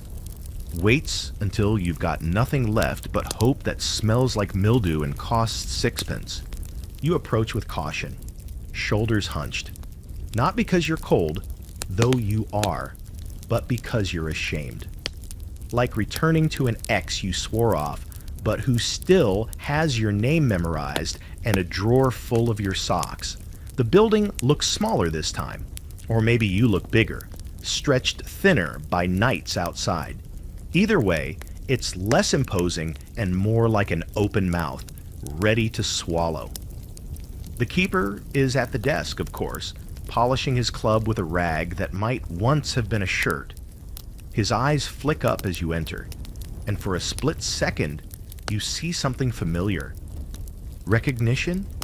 Disdain? Doesn't matter, he knows you. You hand him your last sixpence, silently, no eye contact. He takes it without a word and points his chin toward the benches. You're allowed back in, and somehow that feels worse than being kicked out. You pass a few familiar faces. Ruthie's still here, the bundle in her lap now frighteningly still. Her eyes are hollow, more than before. Cutter's gone, replaced by a barrel-chested man who smells like formaldehyde and hums lullabies under his breath. The fiddler with the two-string instrument plays softly near the stove again, the same 4 notes over and over, like he's casting a spell to keep the building upright. The air, if possible, has evolved into something new, thicker, denser. There's been rain, and everything's damp. The wood, the straw, the bodies, every surface feels sticky. The scent of mildew has teamed up with something meatier now, something like boiled feet. Someone, somewhere in the room, has begun rotting. You take your bench, your usual one, like a dog returning to its vomit. It hasn't improved with time. The boards dig into your back like accusations. You sit slowly, ignoring the itch behind your knee and the faint crawling sensation in your collar. You're too tired to care. And that's when you meet the new low, a worse doss house. You hadn't thought it possible, but here it is. The change happened while you were gone. Maybe the keeper raised the price and let in a rougher crowd. Maybe the rain flushed more of the desperate inside. Maybe Cutter was the glue holding things together, and with him gone, the house has started to collapse under its own filth. The benches are overfilled. People are sitting on the floor now, backs against each other for warmth. A child screams in a back corner and gets a muffled shush, not from the mother, but from someone trying to sleep. A man with no shoes and blackened toes babbles to himself near the window. He's got a rat in a tin cup, calls it Charlie, talks to it like a priest. You blink slowly, try to recalibrate. The rope room is full tonight. That's new. You hear them through the thin walls, soft snoring, the occasional thump when someone falls forward off the rope. You make a mental note to try it sometime. A penny for the privilege of hanging off a hemp line like a coat. That's the next level of misery. Here's a solid historical footnote to file under depressingly real. As London's population exploded in the 19th century, so did the competition for even the worst accommodations. Doss houses weren't just shelters, they were marketplaces. You didn't pay for comfort, you paid for permission to breathe indoors. And when demand outpaced supply, prices went up, even when conditions worsened. Supply and demand meet mildew and dysentery. You shift slightly to make room for someone else who's decided your spot is also their spot. There's no arguing. There's barely enough room to sneeze. You keep your arms tucked tight and your boots pressed together, hoping they'll still be on your feet when you wake up. A man near the hearth begins singing. Not a shanty this time. Something mournful. Irish, maybe. It cuts through the stink like a knife. Beautiful in a way that feels insulting. Beauty doesn't belong here. It's like hearing a church bell in a slaughterhouse. Still, no one stops him. You close your eyes and try not to fall asleep. Not yet. Not until you're sure the floor's not going to collapse. Not until the moaning in the corner dies down. Not until the rat near the stove finishes whatever grim business it's up to. Not until your body gives you no other choice. Someone coughs behind you. Deep, guttural, wet. Of course. You turn your head slightly, just enough to spot the source. A man curled on his side, face slick with sweat, chest rising in hitching motions. He's new, pale. You've seen this before. Everyone has. Consumption, or something like it. He shouldn't be here. Should be in a hospital, or at least out in the air. But those places cost more than sixpence, and don't take men like him anyway. You catch Ruthie watching him too. Her eyes flick between the man and her bundle, then back again. She knows what this is. She's seen it before. Maybe more than once. You suddenly remember a rumor you heard months ago that some doss houses encourage the sick to stay. Something about death meaning an unclaimed body, which could then be sold.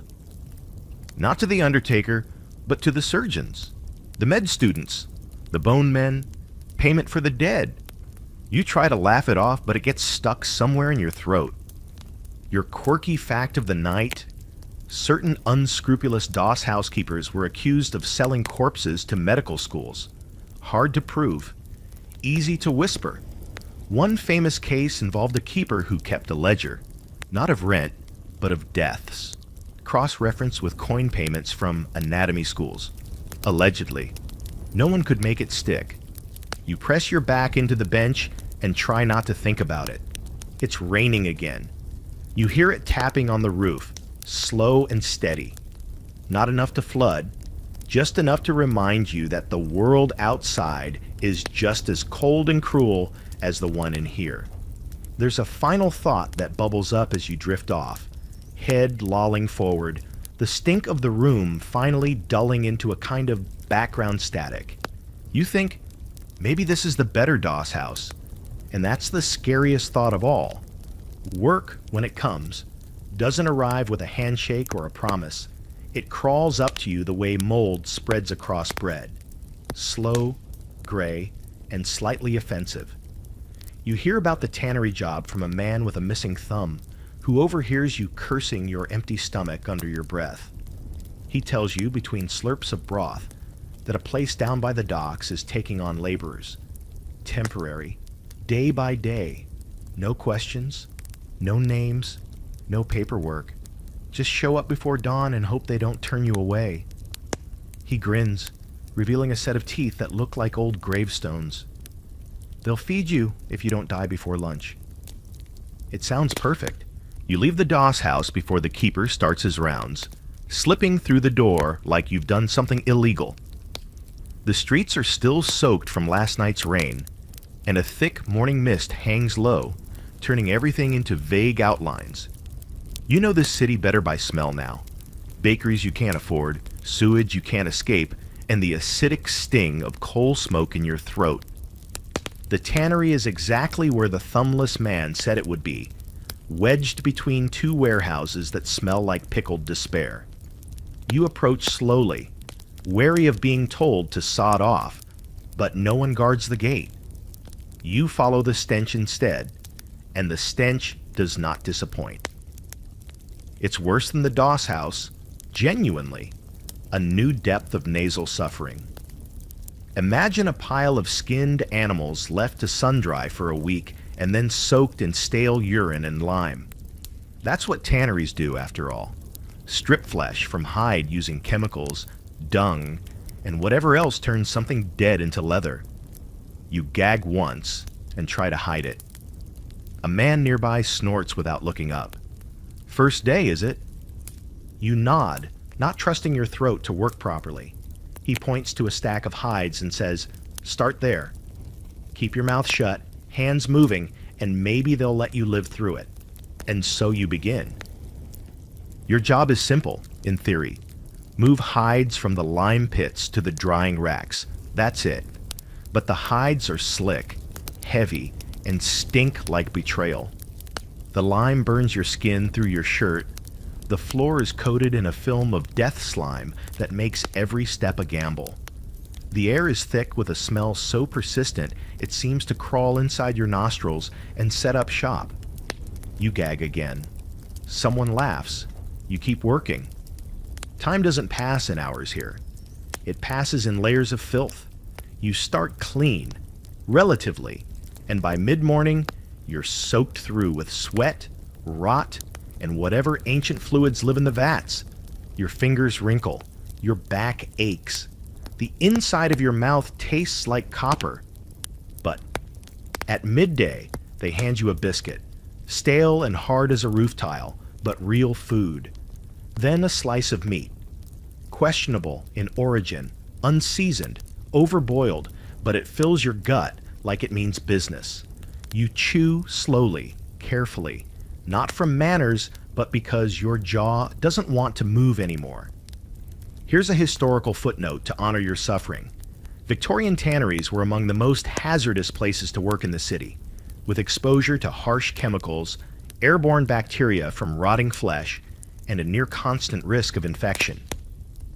Most workers didn't last long. Some went blind, some went mad from the fumes. But for those on the very edge like you, it was a lifeline. A miserable, scalding, skin-stripping lifeline.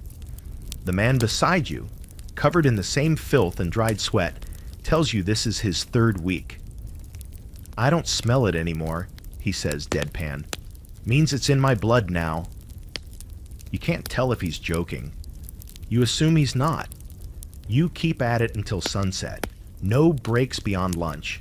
No words beyond necessity. Just the slap of hides, the slosh of fluids, the groan of wooden racks being hauled into position. Your muscles scream at you, but you ignore them. You've been hungry too long to care about comfort. At the end of the day, a foreman drops a coin into your palm. A sixpence, cold, dull, and beautiful. You stare at it like it's holy. You're too tired to smile. But for the first time in days, you feel something like hope. A dangerous, fleeting thing. You don't go back to the bridge. You go back to the doss house. The keeper takes your coin without a word. No sneer, no bark. Maybe your new stink masks your old one. Maybe you're just another shape in the growing pile. You find your usual bench and collapse into it, sore and soaked to the bone in chemicals that probably have 12-letter names. The other lodgers give you a bit more space tonight. Your odor earns you a sort of respect, or distance at least. You scratch absently at your forearm and notice a faint red burn. The lime. It's already eating your skin. You'll need to find vinegar or something to neutralize it, eventually. Right now, you can't move, not even to cough. Here's your fringe fact to spice up the rot. Some workers in Victorian tanneries were paid partially in meat. Not prime cuts, of course. Offal, necks, kidneys, whatever was left after the good parts were sold. Most didn't ask questions. Hunger beat out curiosity every time. Sometimes the meat was from animals. Sometimes, well, best not to ask. As you settle into your bench, too exhausted to even pull your coat tighter, someone near the stove starts humming again. Same song as last night, the Irish one. You don't know the words, but your brain fills in the gaps. It feels like morning. Or maybe victory. Maybe both. You drift off faster this time. Your body's spent, and your brain's too blistered to form objections. The stink of the tannery clings to your skin, your hair, your soul. But you earned this stink. You paid for this bench. With your back. With your hands. With your nose, which may never recover. And somehow, that makes all the difference. By morning, the cough has found you. It starts with a dry tickle in your throat, harmless enough, almost an afterthought, until it doesn't stop. You wake choking, bent double on the bench with your mouth hanging open, hacking like your lungs are trying to leap out and escape without you. The man next to you shuffles away with the same urgency as someone avoiding a collapsing wall. You spit into your sleeve and hope it's just dust. But there's a thickness to it, a heat in your chest. Not good. You try to ignore it. You've ignored worse. A cough's just noise after all. Your body's tired, that's all. Tired and soaked in the tannery's chemical stew. You'll sweat it out, walk it off. But the seed's been planted, and you know exactly what it looks like when it flowers. You've seen the others. The ones who start with a little throat clearing, a sniffle, and by the end of the week are doubled over, blood in the corners of their mouths, ribs poking out like broken piano keys. They always think they'll get better. None do. You stand slowly, every muscle groaning in protest. Outside, London is wrapped in fog so thick it feels like walking through someone else's exhale. The cobblestones are slick with frost. The gutters running with black water and rotted leaves. You shove your hands into your coat and start the walk toward the tannery again. The sixpence sits in your pocket, hard and reassuring. One more day of work means one more night indoors. That's the trade. But the moment you step through the tannery gate, something's different. Fewer men, less shouting. The stink's still there. God, is it ever? But the motion's slowed. A man near the vat catches your eye, shakes his head. Too many sick, he says. City inspectors. Sent 3 of them to the fever wards. You blink. So, we're not working? He shrugs. Some are. Not you. Too many new faces already. Come back next week, maybe. You want to argue, but what would you say? That your lungs still mostly work? That you're only a little sick? That you're starving and will die before Friday if you don't get back in that pit of hide and rot? You don't say anything. You turn and walk away. Sixpence still in your pocket, but now utterly useless. One more coin doesn't matter if there's no work tomorrow, or the next day, or ever again. That cough, it doesn't care either way. It follows you down the street like a stray dog, always a few steps behind, waiting for your guard to drop. You pass a bakery and nearly fall to your knees. The smell, fresh bread, warm sugar, actual butter, wraps around your face like a warm hand. Your stomach lurches. You consider spending the sixpence just for a bite. But you already know how the math works. No bed, no roof. One loaf of bread won't keep your ribs from freezing when night falls. So you move on, coughing into your coat sleeve, throat raw and eyes watering. A woman walking by crinkles her nose and veers sharply away, clutching her handbag like it's her last defense. You want to tell her not to worry. Disease is democratic. Everyone gets a turn. You make your way back toward Whitechapel. The Doss house is there, waiting for you, its walls sagging and its windows blinking with candlelight. You pause at the threshold, suddenly unsure. Do you really want to go back in there, with the fever wrapping around your lungs like ivy? But what's the alternative? Another night under a bridge will likely finish you. You need rest, dryness, any form of warmth. So you go in. The keeper doesn't even look at you this time, just holds out his hand like a toll collector on a very short, very cursed road.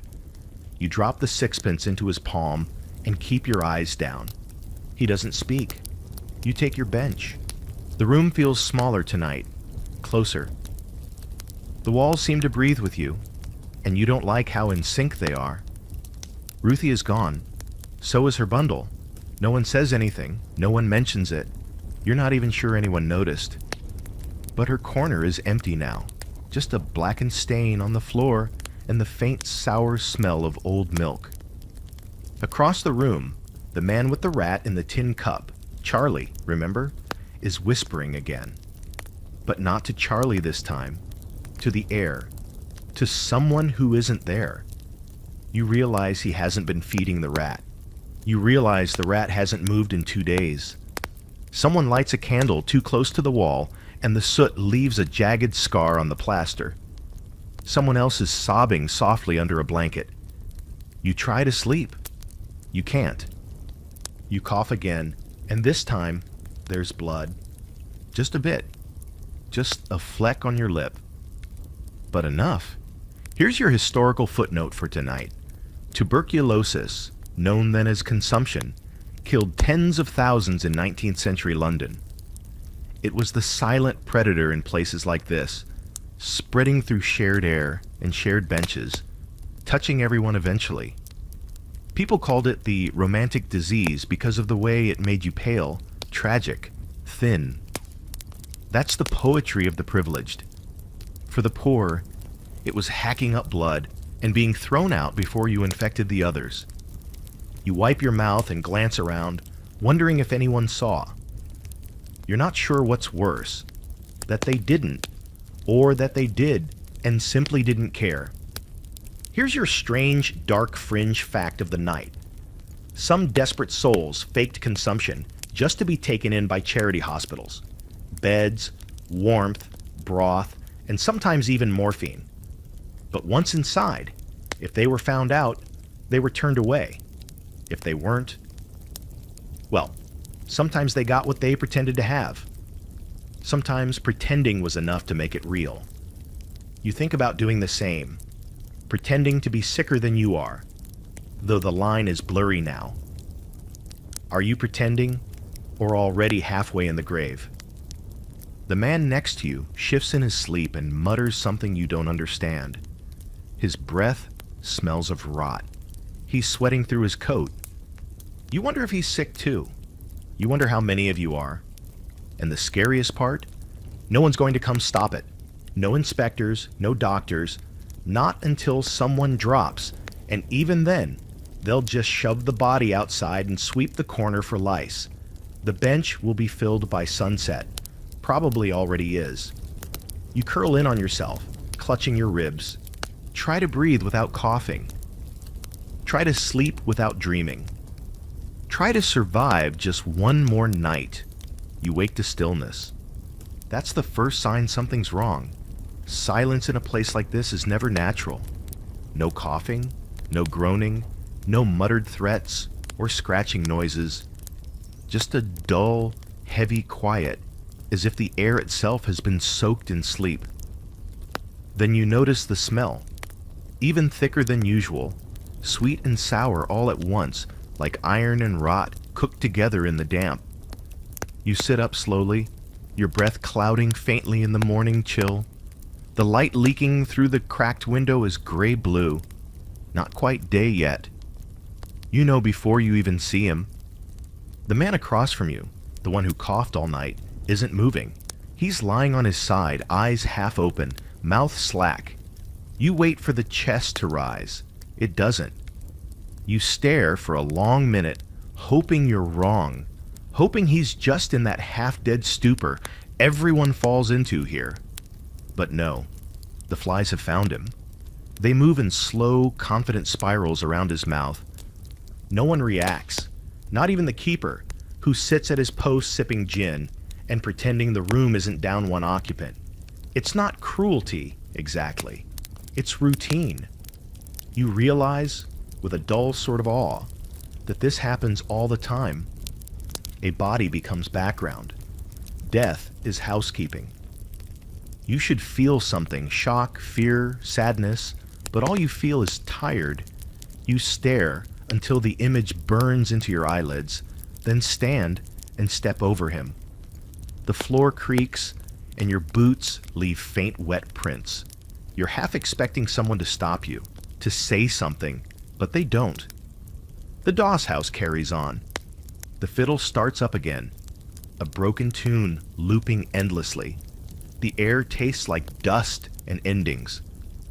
A little later, when the keeper finally rises to deal with it, he doesn't call for help, doesn't even flinch.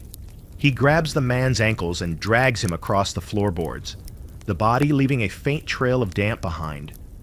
The sound, wood, skin, wood, skin, sticks in your head like a drumbeat. You turn away before the keeper reaches the back door where the refuse goes out. You hear it close. That's that. Here's your historical fact of the morning, since we're pretending this is educational. Coroners rarely visited Doss houses unless someone important asked questions. Most deaths were unrecorded, buried without names, sometimes even without boxes. The dead were often stripped of clothing first, which was washed and rented out again by the keeper. Cheap laundry service by way of mortality. Nothing wasted. You lean against the wall, fighting the cough clawing at your throat. Every breath rasps. The inside of your chest feels like it's been lined with sandpaper. You press your hand against your sternum and imagine the infection spreading, blooming like mold. The thought makes you dizzy. You might be next. And still, you don't move. Eventually, hunger wins over dread. You shuffle outside into the cold, where the rain has stopped but left the puddles that reflect the gray sky like unclean mirrors. A cart rolls by, wheels splashing muck onto your trousers. You don't even bother wiping it off. You make your way toward the alley near Stinky Bill's cart, praying he's open, praying you've got enough in your pocket for something vaguely edible. He is open. The smell hits you before you even see him.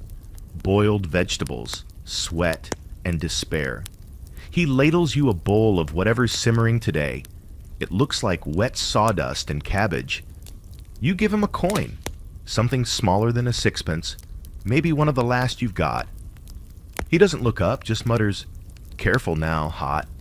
You nod, take the bowl, and sit on a curb that's slick with grime. The first mouthful burns your tongue. You don't care. The heat feels alive. You shovel it in, ignoring the texture, ignoring the taste, until you hit something hard. You stop, fish it out with a finger. A bone. Chicken, maybe. Or rat. You flick it away and keep eating. You'll worry about what it was later. Maybe never. You think about the man from this morning. You wonder what the keeper does with the bodies. The thought refuses to leave. You've heard stories of wagons at night, of men in aprons lifting shapes covered with rags, of the way they're gone by dawn. Sold to the surgeons, the rumor says. The doss houses get a few coins for each cadaver. Science gets its specimen. Everyone profits except the deceased. Here's your fringe fact of the day. In the 1800s, the demand for cadavers for anatomy schools was so high that body snatching became a profitable trade. When supply ran short, some snatchers stopped waiting for people to die. The line between collector and murderer blurred dangerously.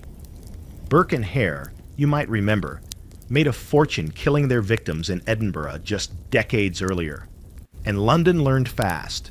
The poor were both invisible and plentiful. Perfect merchandise. You swallow the last of your soup and feel it sit like a stone in your gut. Your breath steams faintly in the chill. You cough again, this time wetter, deeper. There's a speck of red on your palm when you pull it away. You stare at it, wipe it on your coat. No one around you notices. No one ever does. You go back inside before nightfall, partly to avoid the cold, partly because you don't know where else to go. The keeper doesn't even glance up this time. The benches are rearranged, slightly fewer now. Your usual one is still free. You sit. Try not to think about why. Someone mutters near the stove. The fiddler's gone, replaced by the hum of flies near the corner where the body used to be. The air's thicker than usual. Sweat and mildew and something underneath, an undertone you can't quite name, like rust, but heavier. You realize what it is and wish you hadn't. You shift your weight and stare at your hands, pale and cracked. You used to have fingerprints. Now, you just have stains. Historians like to argue about when the Great Sanitation movement began, when London decided to start caring about filth, disease, and death. Some say it was after the cholera outbreaks, when the city finally realized sewage running through the streets wasn't ideal.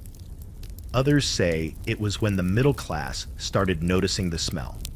But sitting here now, breathing this air, you can't help thinking the movement came too late for anyone who mattered. You close your eyes, leaning your head against the damp wall.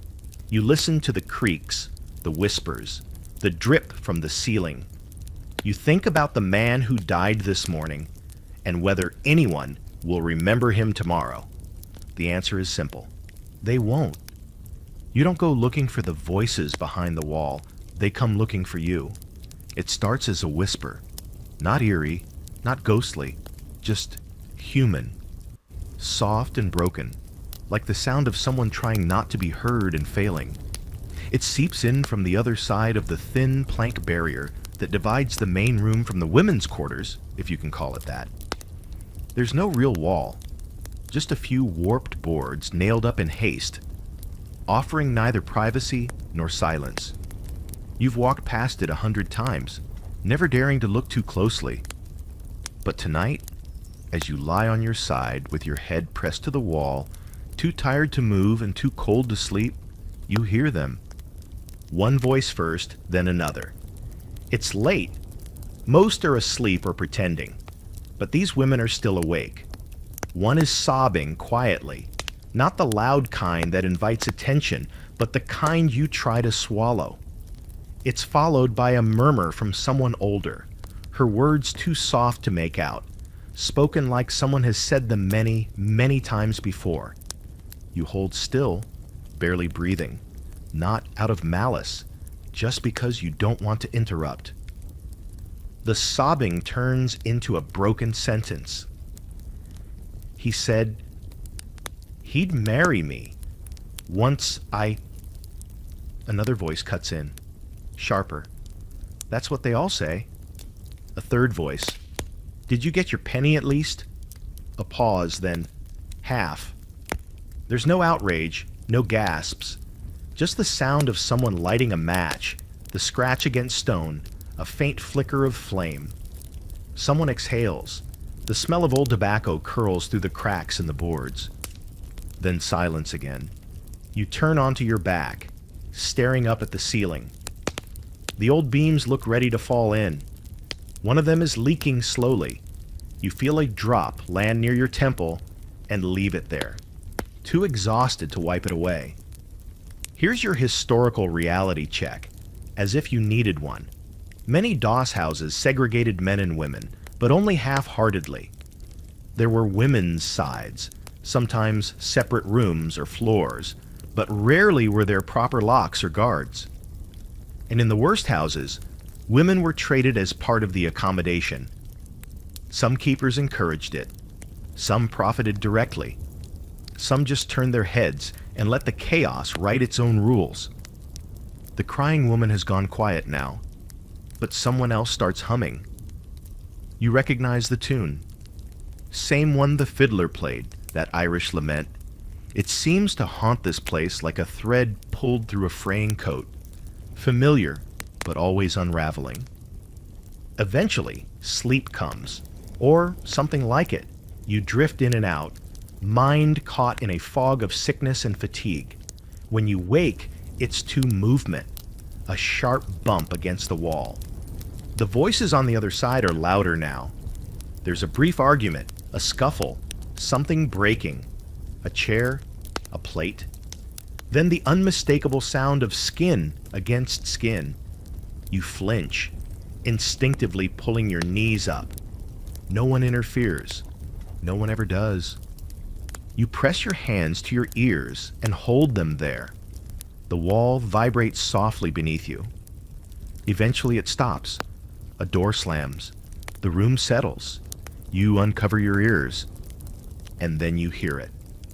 A lullaby, sung barely above a whisper, the notes stumbling, the lyrics half remembered, a mother's voice, frayed from use. You don't know the song, but the tone is unmistakable. A baby cries once, then quiets. It's the most human thing you've heard in days. Here's a grotesque little fringe detail to chew on while you lay wide-eyed and paralyzed. There are reports of infants being born in doss houses and never leaving. Born into poverty, death, disease. No name, no records. Swaddled in rags, breastfed by starving mothers, rocked to sleep by exhaustion. Some survived, most didn't. Those who did learned the rules early. Don't cry too loud, don't wander too far. And don't ever expect anyone to remember your birthday. You don't sleep the rest of the night. Not really. Your cough comes back in fits, and your chest feels heavier with each breath, like your lungs are slowly filling with wet sand. You keep imagining what's on the other side of that wall. The women, the children, the things done to them, the deals made in shadows, the bodies that bend because there's no other choice. You wonder if Ruthie was over there before she vanished. By morning, the Doss house is a riot of smells and sound again. The cook's back at the pot, boiling something that smells like cabbage and betrayal. People shuffle in and out, murmuring, clearing throats, kicking rats aside. You sit up slowly, spine protesting, and glance toward the partition. A few boards have fallen loose. Through a thin gap, you catch a flash of a woman's shawl and the edge of a blanket. But that's all. You consider fixing the board, hammering it back into place with your boot heel. But it wouldn't matter. The wall was never built to separate. It was built to pretend. Here's your historical debate of the day.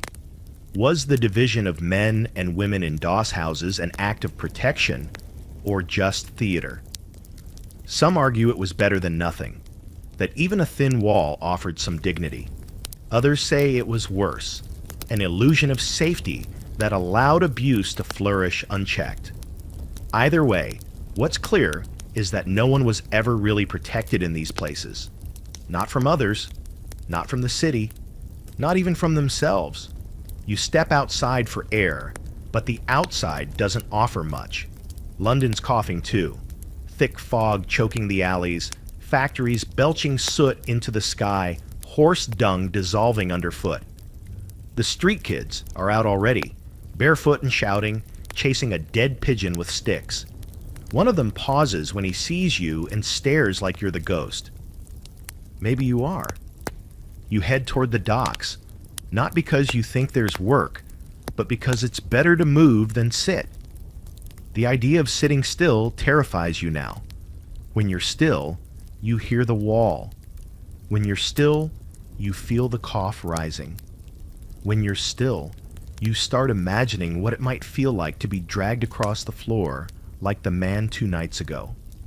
Your legs take you past the tannery, past the soup kitchens, past the pawn shop with its 3 brass balls swaying in the wind. You don't stop anywhere. You're looking for something, anything, a place that doesn't smell like loss. You don't find one, but you do find a fence near the river, and you sit beside it, staring out at the black water. The fog rolls low over the surface, and the boats drift like sleepwalkers. You cough into your sleeve again, and this time it hurts. Deep and sharp. You taste copper. You spit, and the blood stains the cobblestone. You think of the woman behind the wall singing to her child. You think of how soft her voice was. And you wonder if that child will live long enough to hate the sound of it. You've heard of the rope room, but you've never seen it until tonight. It's the kind of place everyone jokes about when they've still got a coin or two to rub together, a last resort for the completely penniless. You thought it was a myth, honestly, some exaggerated story made up to scare newcomers. But it's real. It's very real. And you're standing in front of it now, shivering in the doorway as the keeper waves you inside with a grin that has nothing kind in it. "Penny for the rope," he says, hand out. "Half if you don't make it till morning." You can't tell if he's joking. You hand him the penny anyway. The room is smaller than the main hall. Low ceiling, no windows, just a single lantern burning in the corner. The air smells of sweat and wet hemp. There's a long, thick rope stretched across the space from one post to the other, about chest height. Beneath it, people are sitting shoulder to shoulder on benches, leaning forward, their arms draped over the rope like drunks at a tavern. Some already dozing, some snoring, some muttering nonsense. It looks like a scene from hell painted by someone who ran out of colors and decided to use only shades of gray. You take a place on the end of the bench. The wood is slick, either from condensation or from the ghosts of 1,000 exhausted bodies. The man beside you shifts to make room. He smells like gin and mildew and faintly of something burned. He gives you a nod that feels like a welcome to a secret club no one wanted to join. You drape your arms over the rope and try to get comfortable. You can't. The rope cuts into your underarms and rubs the skin raw within minutes. Your head bobs forward, but each time you start to doze, your chin jerks and you snap back upright. The constant pendulum of exhaustion. Someone across from you falls fully asleep and topples forward, hanging limp over the rope. He snores like an animal. No one helps him up. No one even looks. This is the rope's purpose. Cheap support, not comfort. The only bed you can't fall out of because you've already fallen as far as you can. Here's your solid historical fact for the night. Rope rooms were a real feature of the worst Victorian lodging houses. For a penny, you could rent a length of rope to lean on overnight instead of lying on the floor. It was considered a bargain. By morning, the keeper would sometimes come in with a knife and slice the rope, dropping everyone onto the ground to wake them up for the next shift of human misery. That's efficiency for you. The air grows thicker as the night deepens. Every breath feels borrowed. You count them, just to keep yourself awake. 1, 2, 3, cough, repeat. Your chest burns, but you can't afford to draw attention. One bad cough, one splash of blood on your sleeve, and the keeper might throw you out midnight. You've seen him do it before. No refunds. The man next to you starts talking quietly, like he's afraid the rope itself might listen. Used to be a sailor, he mutters, voice sandpaper rough. Lost my ship, lost my pay, lost my mind, I think. He laughs, then coughs so hard you're sure something vital has come loose. When he's done, he sighs and says, "Ain't the worst place I've slept, mind. At least it don't move with the tide." You don't answer. You don't have the energy to participate in someone else's tragedy. Your own's heavy enough. Still, you can't help but notice how the rhythm of the room changes as people settle. There's a strange intimacy to it. Dozens of broken bodies leaning together, swaying in unison, bound by the same sagging line of rope. For a moment, you almost feel connected to them, as though this shared discomfort forms some kind of communion. Then someone farts loudly, and the moment dies. The lantern sputters. Shadows wobble across the walls. You close your eyes, let your head drop forward. The rope bites harder into your arms, but you stop caring. Sleep comes in jolts. 5 minutes here, 3 there, broken by coughing or someone shifting or the distant slam of a door. Time loses meaning. All that exists is the weight in your limbs, the ache in your back, the steady creak of the rope under dozens of sleeping souls. And then, suddenly, it's morning. You know because the knife comes out. There's a loud twang as the rope snaps free, and everyone collapses at once. You tumble forward, chin smacking the bench in front of you. A groan ripples through the room, a chorus of pain and profanity. The keeper laughs from the doorway. "Up, you lot. Rope's done for the night." No one thanks him. You push yourself upright, rubbing your chest where the rope burned your skin. The mark will stay for days, maybe weeks. You stretch your neck and watch the others shuffle out. Some limp, some blink like they've never seen light before. One man doesn't move at all, slumped over the bench, face hidden. You think he might just be sleeping. You hope he's just sleeping. You step outside into the cold dawn, and the world feels both too big and too quiet. The air is wet and sharp, and the fog still clings to the rooftops. Your arms ache, your lungs ache, even your soul feels bruised. But you're upright, and that's more than can be said for half the rope room regulars. Here's a quirky fringe detail that fits the mood. There were reports of the rope itself being recycled between lodging houses. If one broke, it was sold to another owner for a discount. The same frayed line could hold up hundreds of heads before finally rotting away. A kind of grim metaphor, really. London's poor, bound together by the same worn-out thread, passed around until it snapped.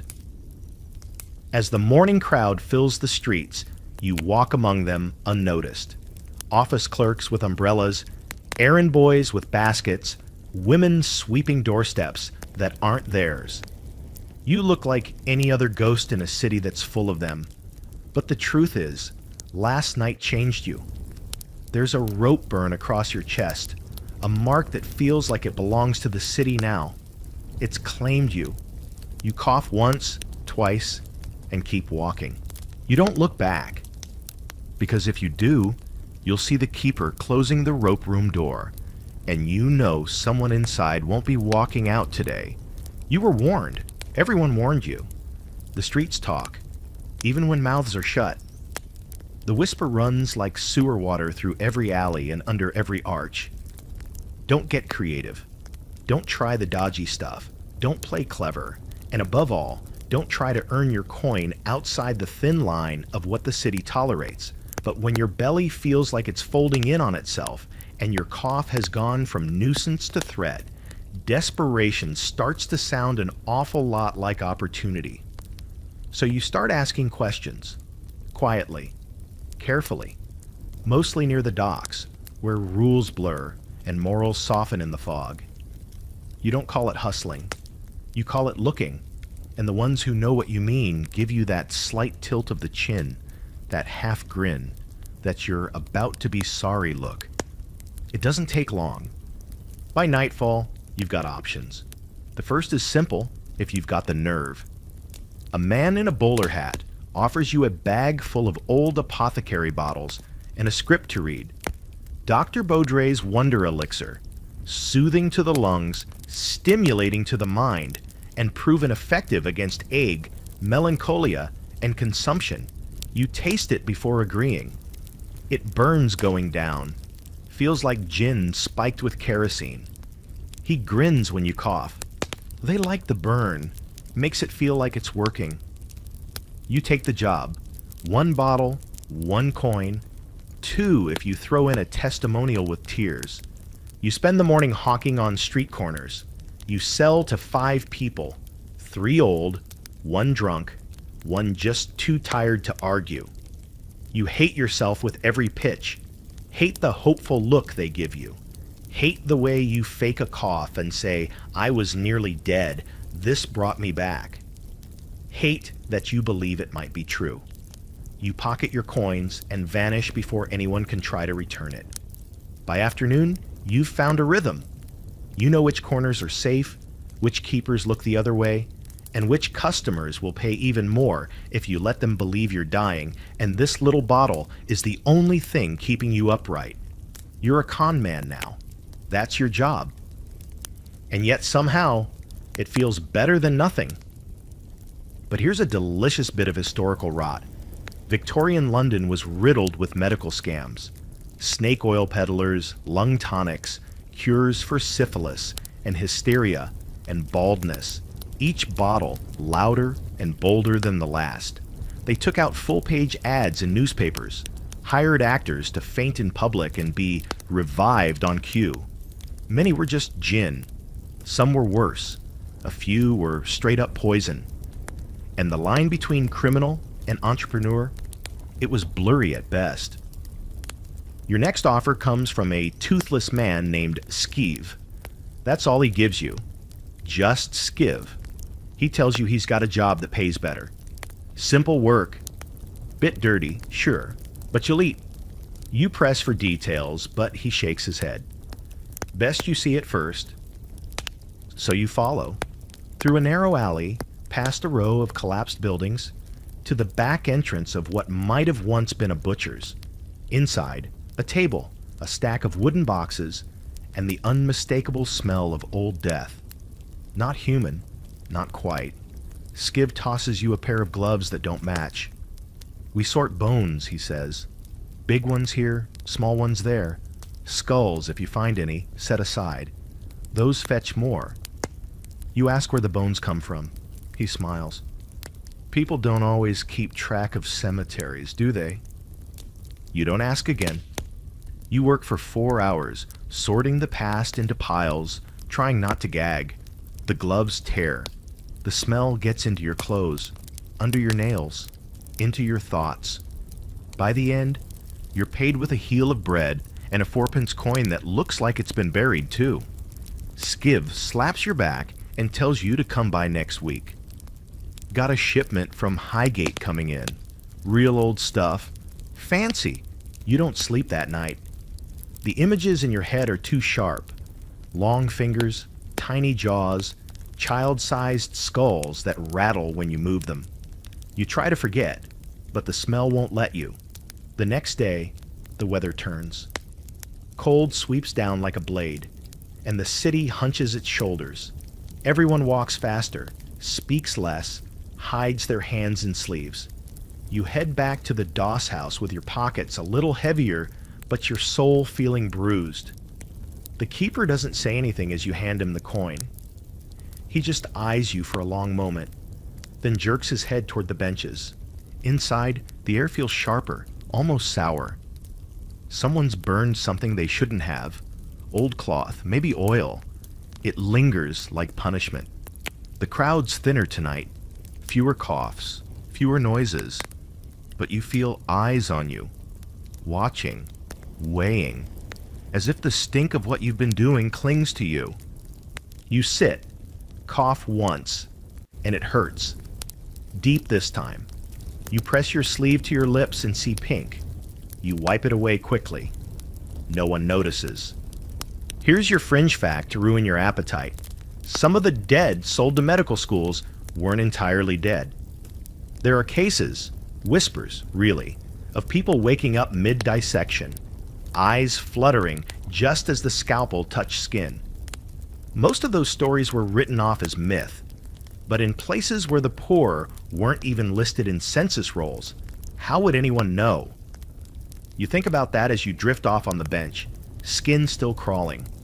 The next morning, you try to go back to bottle pitching, but your voice cracks before you even get through the first line.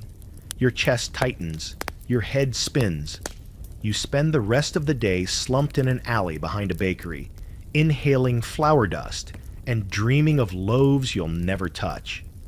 By sunset, your coin is gone, and your options have folded in on themselves like rotten fruit. You return to the rope room that night. It's all you can afford. The same bench, the same creaking rope, the same burning sleep that leaves marks across your chest.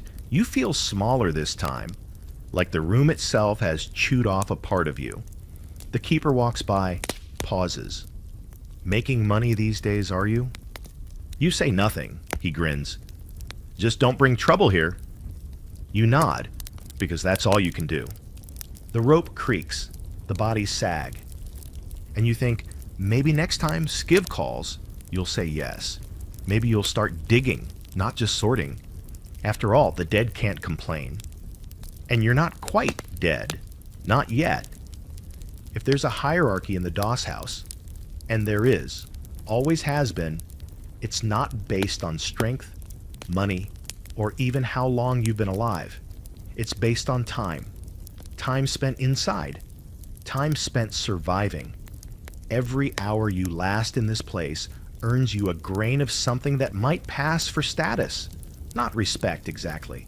More like recognition. Like how barnacles cling tighter to the ship the longer they're there. You're becoming a barnacle.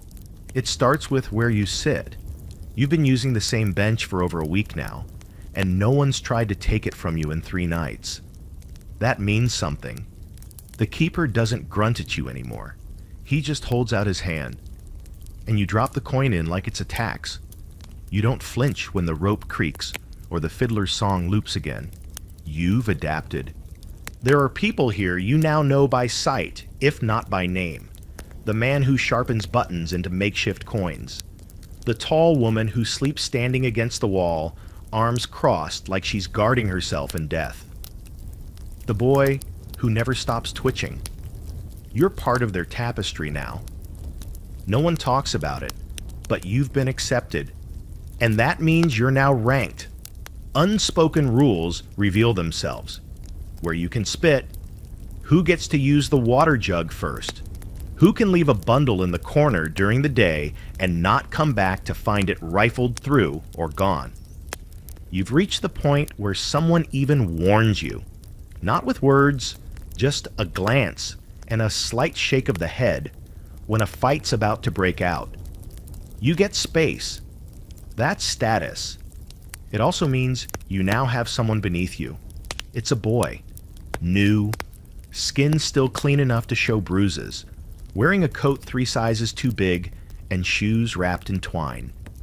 He comes in one night just after curfew, dragging a satchel and looking like someone told him this place would be a warm bed and friendly faces. Poor fool. You recognize the look immediately, the hope still clinging to him like a parasite.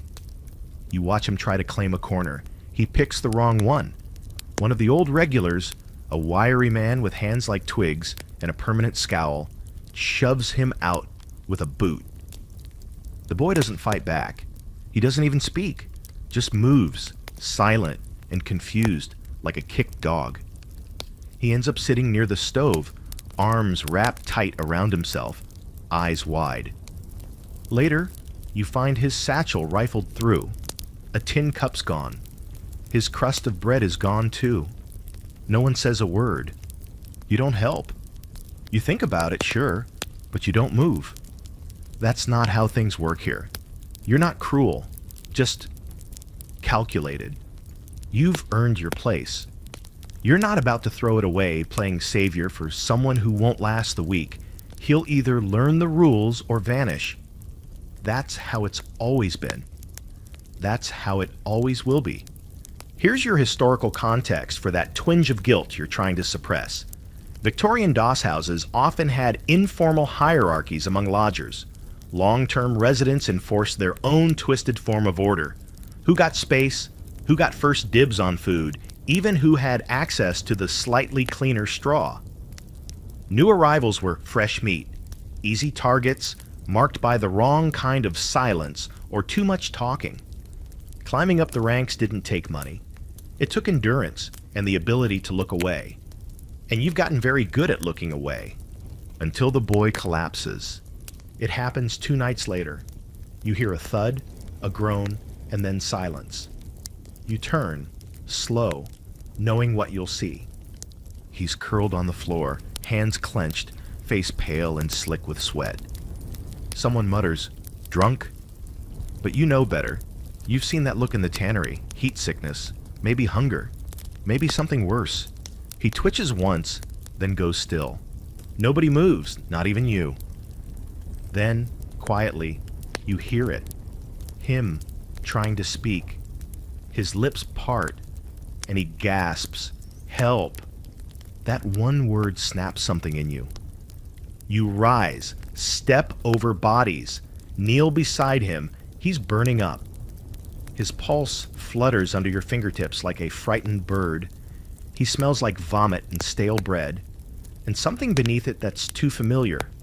Illness, real illness. You look up, and now people are watching you, waiting to see what you'll do.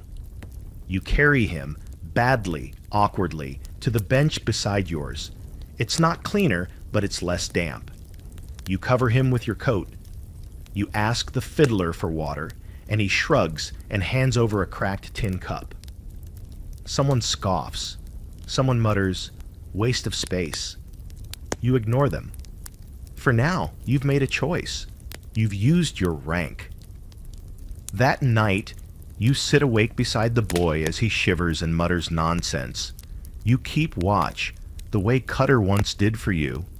The boy sweats through your coat. He wets himself. He weeps in his sleep.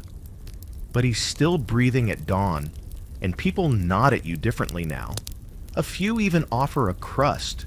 One woman, the one with the shawl stitched with stars, gives you half her turnip. No words, just a gesture.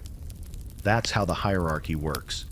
You climb by stepping over the dead, or lifting someone up. But not both. Here's your odd historical fact of the day. Some long-term Doss House residents formed protective cliques. Small groups that banded together for safety, pooled resources, kept watch over each other. Some even had rules and punishments for betrayal. Sociologists today call it proto-tribal behavior. Back then, they just called it survival. The boy, for what it's worth, makes it through the next day. Still fevered, but sitting up. He croaks out a thank you don't need to hear. You hand him a half-chewed piece of bread and tell him to eat it before someone steals it again. He smiles. You don't smile back. You're not here to be liked. You're here to last. You've learned to ignore the children, not because you want to. Of course not. You tell yourself that anyway. It's survival. Like not looking directly at a scab or holding your breath when you pass the tannery. You look past them, around them, through them. The smaller they are, the easier it is. Some are practically smoke, but they're there, always there, trailing behind the adults like shadows with bones. You see them out on the streets, half bundled in potato sacks, fingers red and raw, eyes too old for their faces. And they're inside the Doss houses too, which feels even worse. At least the street has space. Here, they're trapped, caged in with the stink and the hopelessness and the sharp elbows of grown men who stopped caring about innocence years ago. There are 4 kids in your Doss house this week, maybe 5. Hard to say if the 5th is just exceptionally small or unnervingly silent. They drift through the corners, sleep under benches, curl up under the coats of others if they're lucky, or if they've paid in ways you'd rather not imagine. One of them, a girl with cropped hair and a torn scarf tied around her wrist like a bracelet, always seems to be watching you. You don't know why. Maybe because you gave that boy some bread a few days ago. Maybe because you still flinch when someone screams at night. That marks you, apparently. The boy you helped is doing better. He walks now, eats more than he talks. You've caught him watching the girl too. She's always moving. One of those kids who never stops, who's got that wild look in her eye like a bird that's been stepped on, but still pecks when cornered. You see her again one morning near the stove, crouched low and fiddling with something in her lap. You're curious, but you don't ask. Kids don't respond well to questions here. Eventually she stands, slips whatever it was into her coat, and disappears toward the partitioned-off women's side. That's the last you see of her for 2 days. Then, early one morning, just before sunrise, she shows up again. Bloody. Not covered in it, just spotted. Like it had splashed on her. Like she'd been too close to something that went wrong. She doesn't cry, doesn't speak, just crawls into a corner and curls up. The regulars take one look and go back to their own worlds. One mutters something about back alley justice. Another says, she'll learn. You say nothing. What could you say? Here's your grim historical fact for the day. Victorian Doss houses weren't just homes to vagrants and drunks. They were full of children. Thousands of them. Some born into the system. Others orphaned by plague, fire, crime, or indifference. Few made it to adulthood. The ones who did were rarely whole. Disease got many. Violence got more. Some just vanished. They'd slip into the night like coins down a drain, and no one noticed except maybe the one other child who had shared a blanket with them. Some nights, the girl sleeps near your bench. Not beside you, just close enough to feel the heat of a body that isn't hostile. She doesn't talk, doesn't ask for anything. She's got a way of making herself smaller than she is, like a stray that knows not to bark when the boots get too close. You give her a crust once. You catch her watching a second time and look away. Then one night, she disappears again. This time, you notice. You ask the boy, he shrugs. You ask the shawl woman, she doesn't look up. Then a full day later, you hear about the pit. It's not far from the Doss house, just off an alley you usually avoid, behind a row of collapsed buildings where the cities refuse to send cleanup crews. People say it's a dumping ground. Refuse, debris, old mattresses, dead dogs, filth that no one wants to deal with. And sometimes, other things. Someone tells you, quietly, that the girl was seen there. You don't want to believe it, but the knot in your stomach is back, the one that only shows up when death's nearby. So you go. The pit is worse than you imagined. A crater full of broken furniture, ash, and rot. The kind of place where even rats look reluctant. There's no body, of course not. Not now. But there's a scarf, torn, tied in a knot, and it matches the one she wore around her wrist. You stare at it for a long time. Someone walks past and mutters, "Best not to ask questions." Might end up in the same pile. Here's a little-known fringe horror. In parts of London, especially the East End, unofficial dumps became the resting place for more than just trash. If a child died in a Doss house and the body couldn't be quietly moved to a graveyard, or if they died out in the cold and no one wanted to pay for removal, they'd be buried in pits like this. Sometimes they weren't even dead yet, just close enough that no one wanted to stick around and find out. You walk back to the Doss house slowly. That night, the stove runs low. The fiddler's replaced by a man blowing tunelessly into a bottle.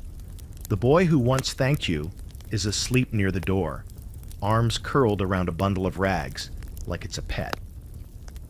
The girl's corner stays empty. The next day, a new child shows up. Barefoot, dirty, eyes too wide. No one says a word. They don't need to. You've learned the rules. Children are born, children vanish, and the benches stay full. It's London's version of balance. It starts with boots. Not the familiar clatter of weary soles or the soft slap of barefoot wanderers. These are heavy, deliberate, and echo too loud across the wooden floor. The kind of sound that stops you mid-chew. You hear the door slam open, hard enough to rattle the old window panes, and suddenly the Doss house isn't just stinking and sad. It's alert. Every head lifts. Every body tenses. Even the stove's hiss seems to hush itself. Police? You know it before you see them. There's always a feeling that comes first. A pressure in the air, like someone dragging a full chamber pot across the floor right behind you. Then comes the voice, sharp and clipped, barking something about all men up and nobody moves. The keeper's already standing, hands up, playing harmless, doing that oily thing with his face like he's the most agreeable man in London. You've seen him spit on his own floor during inspections and then swear he scrubs it nightly. There are 4 coppers, uniforms wrinkled, but still official. One's tall and scowling, one's short and twitchy. The others don't even bother speaking. They carry lanterns and truncheons, the latter swinging casually like an unspoken promise. The tall one paces the room slowly, eyes sweeping over the benches like he's choosing a cut of meat. He stops near the stove and nods at the boy sleeping by the wall. "That him?" A pause. Then a voice from the door. One you hadn't noticed, raspy and female, full of fear but also vengeance. "That's the one. Took my satchel, my coin. Tried to..." She doesn't finish the sentence. The boy stirs, looks up, realizes. He bolts. It's a bad decision. There's nowhere to run. One copper grabs his arm. Another shoves his face down. Someone knocks over a bowl in the chaos. The lantern tips, catches briefly on a blanket, and for one awful second, you think the place is going to go up in flames. But the blanket is too wet with God knows what, and the spark dies with a hiss. They drag him out screaming. No one stops them.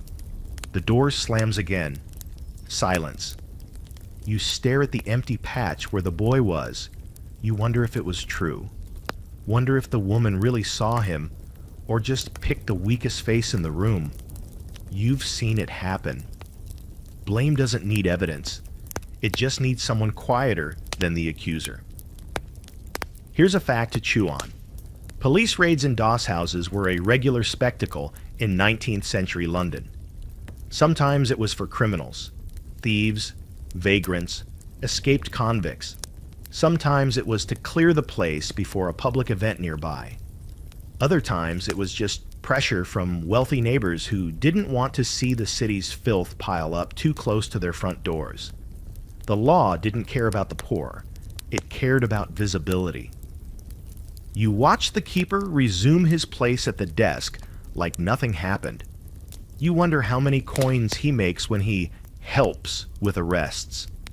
You wonder what stories he's told to make himself indispensable to the coppers.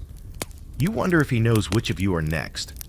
Later that night, you hear the older woman with the shawl whisper to someone, "It wasn't the boy. He never left the bench. I was watching." You roll over and face the wall. The next day, rumors fly. The boy's in jail. The boy's dead. The boy escaped. The boy confessed. The boy ratted out others. None of it's true. Or maybe all of it is. You'll never know. Truth doesn't live here. Only consequences do. And now, everyone's on edge. You see it in the way people flinch at sudden movements, how the stove circle is less crowded, how even the snorers are quieter. The girl with the stitched scarf never came back. The boy's gone. The ropes are thinner. And you're beginning to realize the hierarchy isn't about rank. It's about exposure. If you're too loud, you draw attention. If you're too silent, you vanish. The trick is somewhere in the middle. That night, you hear boots again. Different ones this time. Softer. Quieter. They don't belong to police. You don't sit up. But you watch. Two men, dressed like dockers, but too clean, stroll through the main room as if they own the place. One flicks a coin to the keeper. The keeper nods toward the women's partition. You try not to look, but you do. A woman is brought forward. She doesn't protest. She doesn't speak. She walks like her feet forgot how. The two men flank her like arms of the same machine. They disappear out the back. No one says a word. You know you won't see her again. Here's your fringe fact for this miserable evening. Some doss house owners doubled as pimps or worked with traffickers. It was lucrative. Poor women owed coin, offer their services to make up the rent. It wasn't called trafficking then.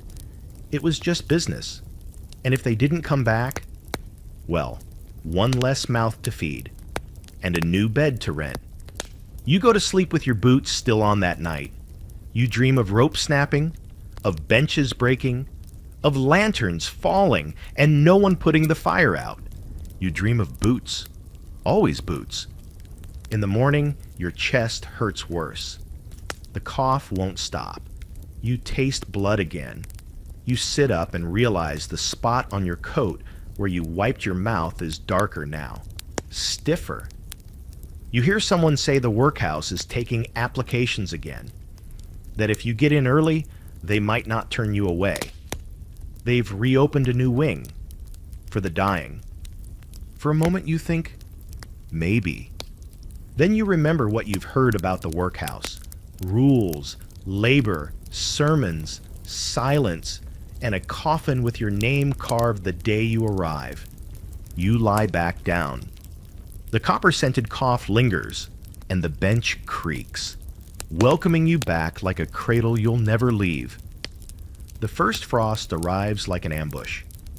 One morning the city wakes beneath a skin of ice, thin, brittle, and already cracking, but it's enough to change everything.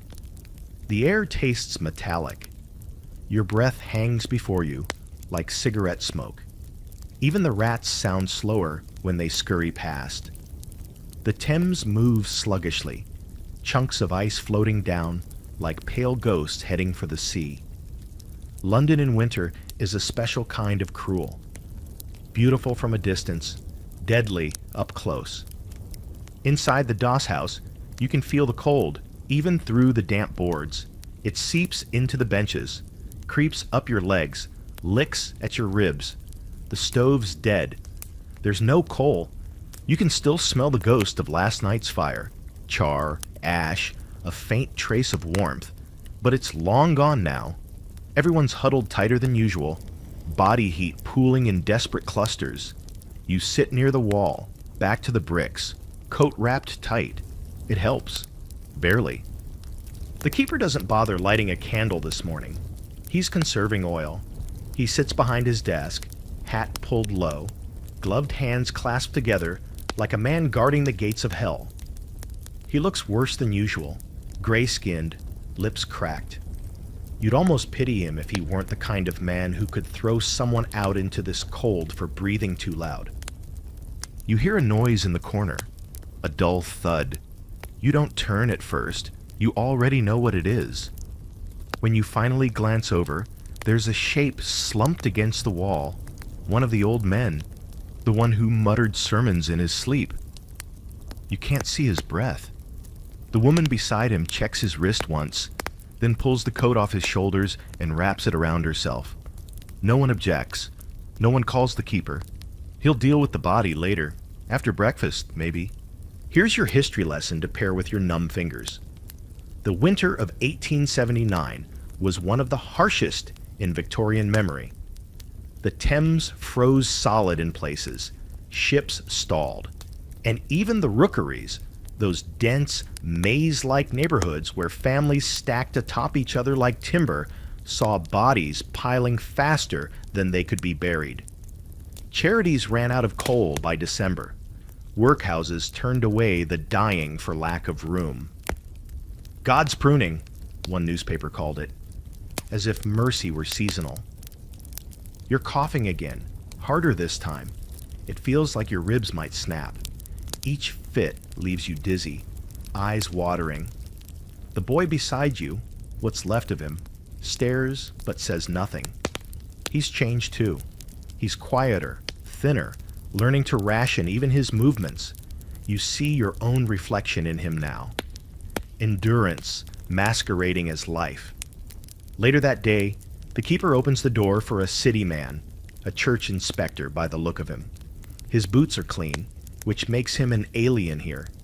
He steps in with a handkerchief over his nose, looking around like he's studying a zoo exhibit. "How many beds?" he asks.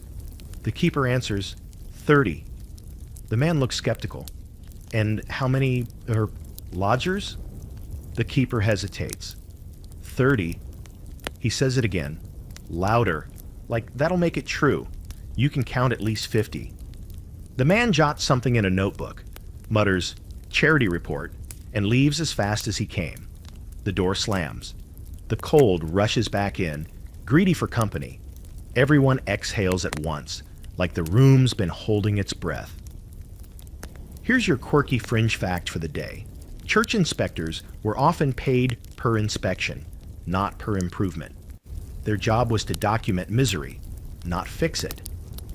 Reports filled with words like adequate and sufficient were stamped, filed, and forgotten. The poor became statistics, then ghosts, then compost. By evening, the frost thickens. You hear the crackle of it on the windows. The fiddler's gone, probably dead, probably frozen somewhere nearby, but someone else hums in his place. A woman, softly, tunelessly, the kind of sound that makes you ache without knowing why. You pull your coat tighter, though the lining's gone stiff. Your toes feel distant, as if they've already decided to leave you. The boy is shaking now. You give him what's left of your bread. He eats it in 2 bites, thanks you with a grunt. His breath fogs in the air between you, and for a second, you see your own breath mingle with his, tiny, fragile ghosts colliding.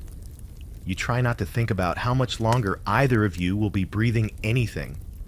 There's a commotion near the door. The keeper's arguing with someone outside. A woman, by the sound of it. Her voice is desperate, raw. "Please, just for tonight," the keeper growls back. "Full up." She says she has a child. He says he doesn't care. There's a pause, then a dull smack. The door slams. Silence. You stare at it for a long time, half expecting it to open again.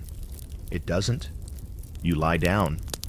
Your body feels heavy in a new way, like gravity itself's grown bored of keeping you upright. The cough rattles, then subsides. You feel oddly warm, which worries you more than the cold ever did.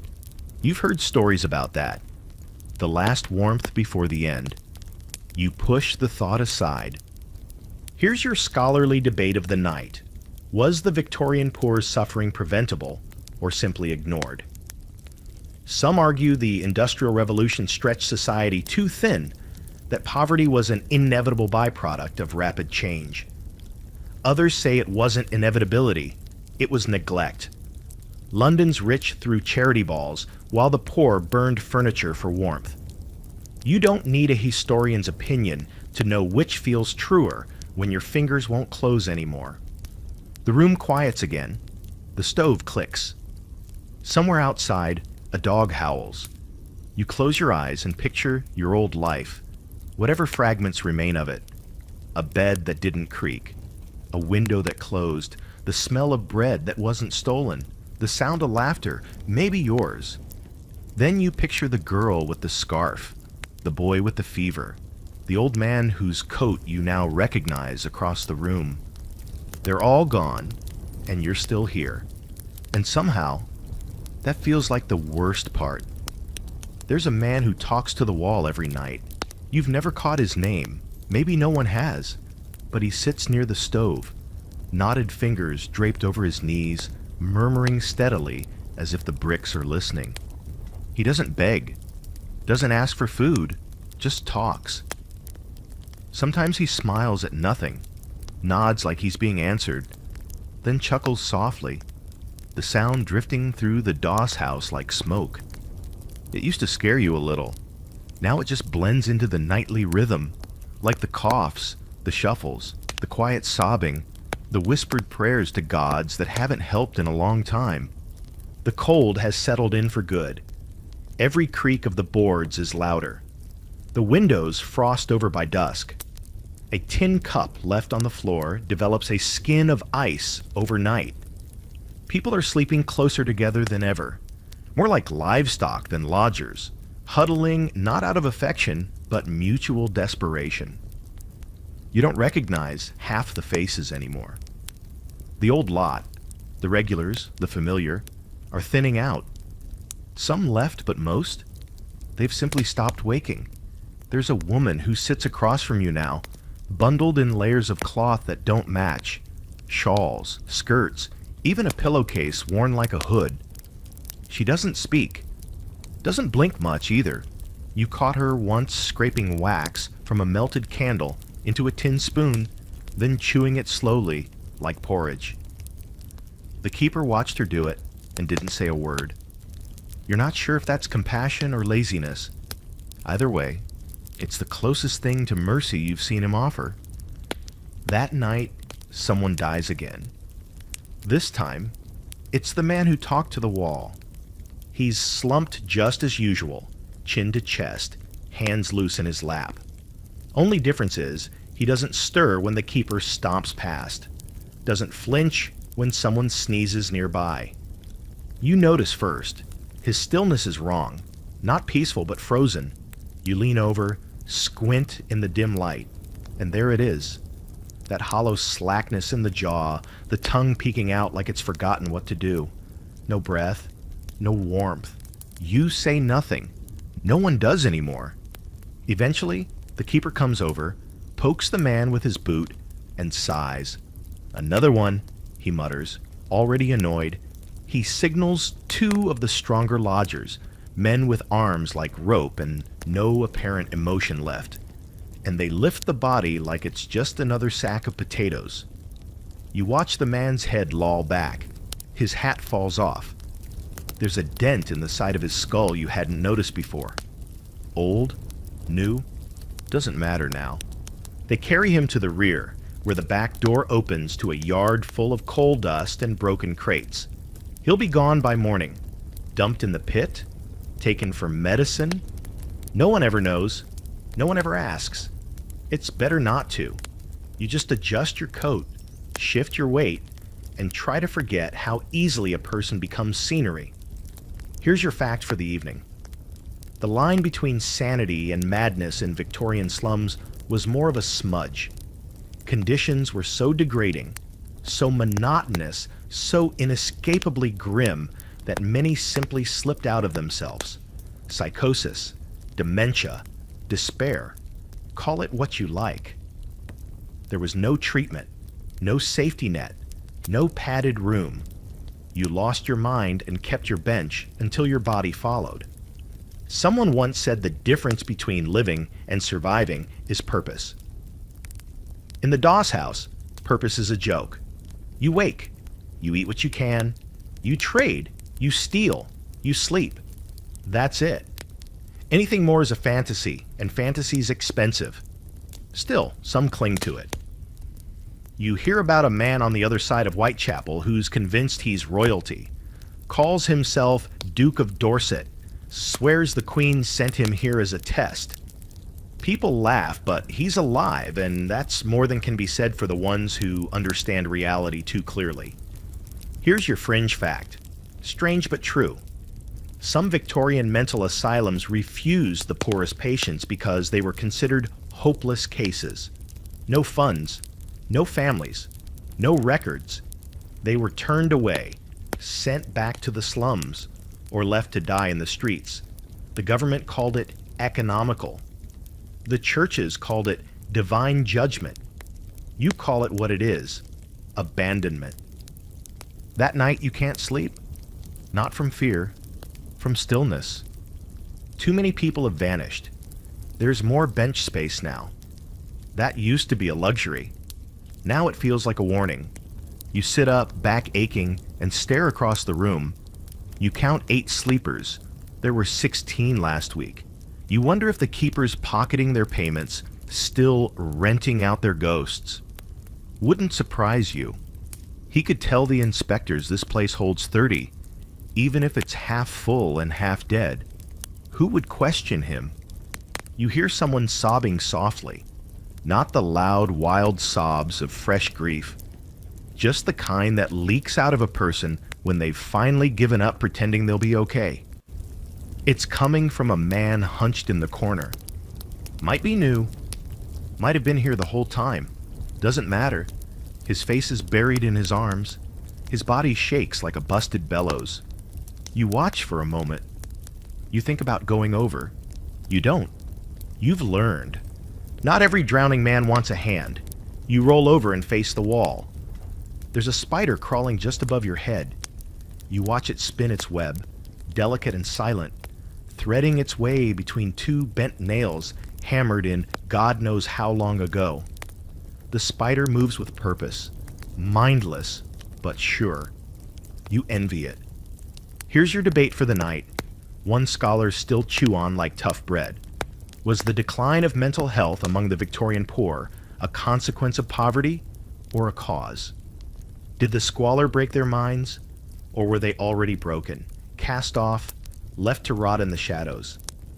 It's a neat argument for people who've never slept on a wooden bench next to a body. You've lived the answer. Eventually the sobbing stops. The spider finishes its thread, and you close your eyes, wishing for silence and dreading it in equal measure. The real horror here isn't the smell, or the cold, or even the dead. It's what happens to your thoughts when there's no one left to distract you. You hear the word workhouse before you see the line forming outside its gates. It slips between conversations like smoke, spoken low, tight, and mostly with bitterness. They've reopened the Bethnal wing. No more than 30 taken. Soup every day. Blankets too. It sounds like salvation. It also sounds like a trap. You don't know which yet.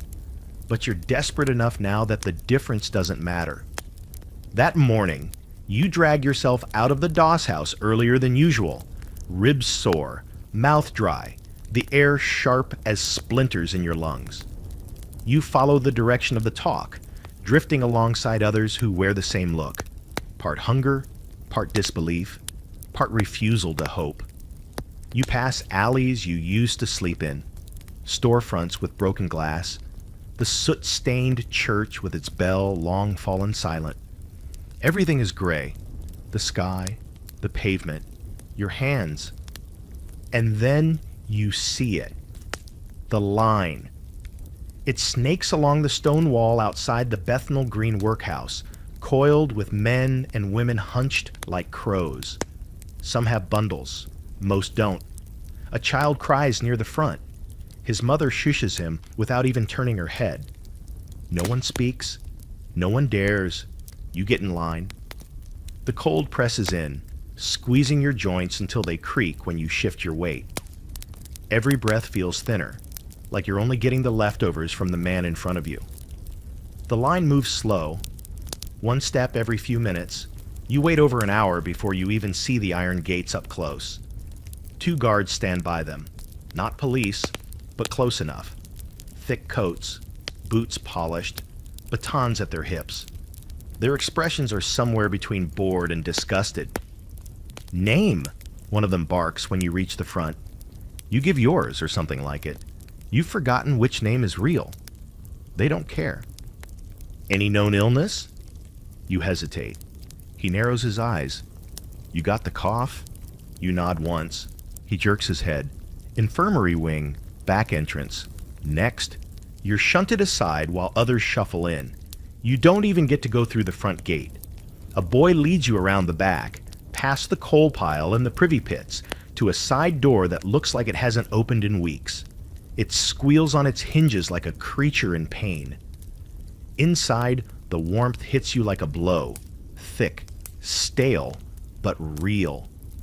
You haven't felt heat like this in days. It wraps around you, dulls your vision, makes your knees go soft. A nurse meets you in the corridor. She's not unkind, but she's tired. Hair pinned back tight, sleeves rolled, hands red from washing. She doesn't speak as she leads you into a narrow room.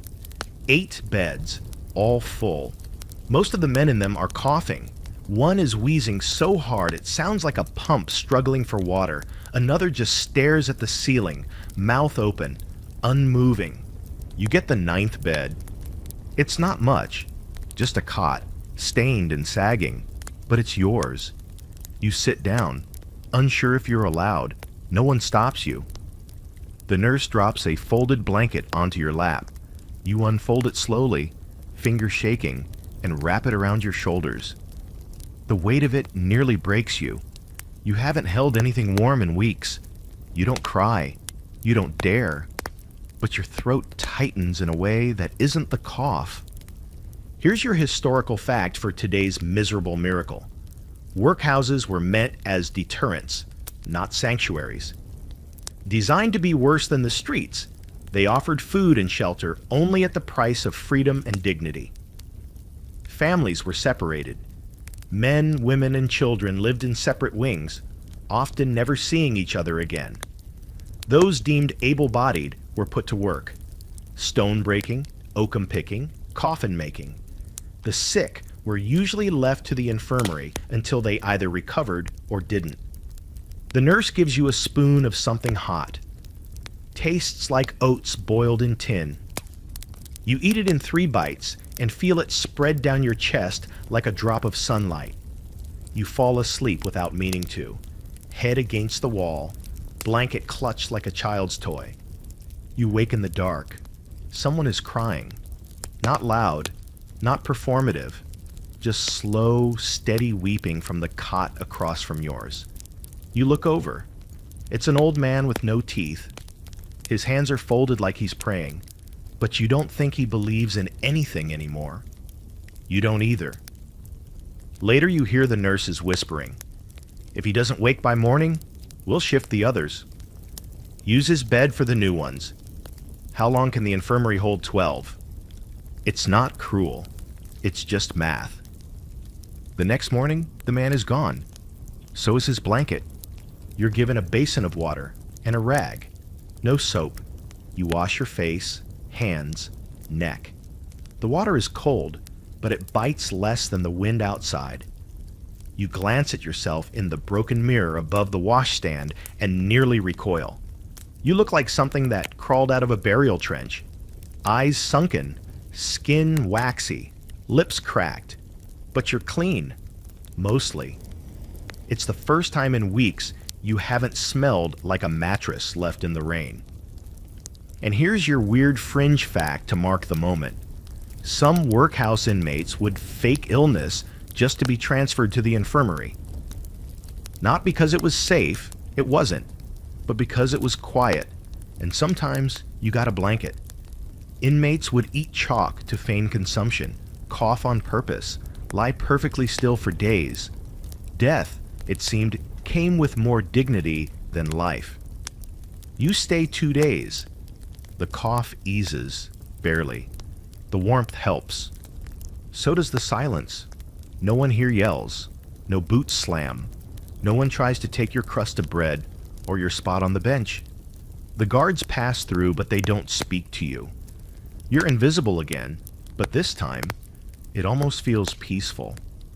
Still, you can't stay. They tell you gently that the bed must be cleared for someone sicker. They hand you a small roll, bread, real bread, and a scarf so thin it's more suggestion than garment. Then they open the back door. The cold greets you like an old friend. You walk slowly through the streets, scarf wrapped tight, bread clutched like treasure. You pass others, hobblers, limpers, widows, shell-shocked men staring into nothing. You don't speak. They don't either. You're thinking of your cot in the doss house, of the way the bench felt beneath your spine, of the fiddler who vanished, of the girl with the scarf, of the boy who never came back. You're thinking maybe you belong there after all. Maybe the doss house is your coffin now, and you're just a very patient corpse. You make it back to the doss house just before nightfall. The streets are already curling in on themselves, shadows stretching long over cobblestones, fog descending like a shroud. You move slower now. Everything aches in a deeper way. Not just your limbs, but your inside, like something vital has been quietly unraveling, and you've only just noticed. Still, your feet know the way.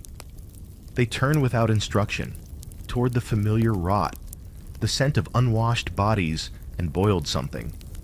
You tell yourself you're just going back for one more night. You know that's a lie. The keeper barely looks at you. He's seen hundreds like you crawl back through that door, all of them thinking they'd escaped. He takes your coin without a word. You want to ask if your usual spot's free, but you don't. You just look toward the corner near the wall where you used to sit, where the boy slept, where the girl once watched you from the shadows. It's empty. No surprise. Most things are these days. You sit. The bench creaks in recognition. You wrap your thin scarf around your neck twice, even though it does nothing, and draw your coat close like a curtain between you and the world. There's a new man by the stove, young, jittery, boots too big for his feet. He keeps pulling something from his pocket and putting it back again. A nail, a coin, a bone, doesn't matter. You know that kind of twitch. It's the look of someone still clinging to the edge of reason with fingernails. Across the room, a woman is cutting her own hair with a piece of glass. She gathers the strands in her lap like something sacred. No one tells her to stop. The air is heavy with the hush of people who've seen too much and still know they haven't seen the worst. You cough, and heads turn. Not many. Just enough to remind you that in here, your breath is everyone's business. You pull the scarf up over your mouth, pretend it helps. You don't cough again. Here's your final historical fact, neatly folded like a funeral card. Many Victorians died anonymously in doss houses. No death certificate, no family, sometimes not even a proper burial. The body would be taken, carted to the workhouse morgue or a pauper's pit, and the bench scrubbed. Or not. A new soul would take the spot, often before the warmth had faded. Life flowed in. Death flowed out. No ceremony, just a routine. You sleep poorly, dreamless mostly. At some point, someone screams. Just a short, sharp cry that dies almost instantly. No one moves. You don't even open your eyes. That's how deep you've gone now. There's no alarm in your body anymore. Only echoes. When you wake, it's to quiet. That's unusual. Even in the Doss house, morning brings shuffling, groaning, a kind of half-choreographed chaos. But not today. Today it's still. Too still. You sit up slowly, joints stiff, heart suddenly loud in your chest. You scan the room. The benches are half full. Some of the regulars remain. The fiddler, somehow returned but silent now. The scarf woman, her eyes darker than ever. The man who sharpens buttons, asleep with his hands tucked into his shirt. But someone's missing. The boy. You ask the keeper.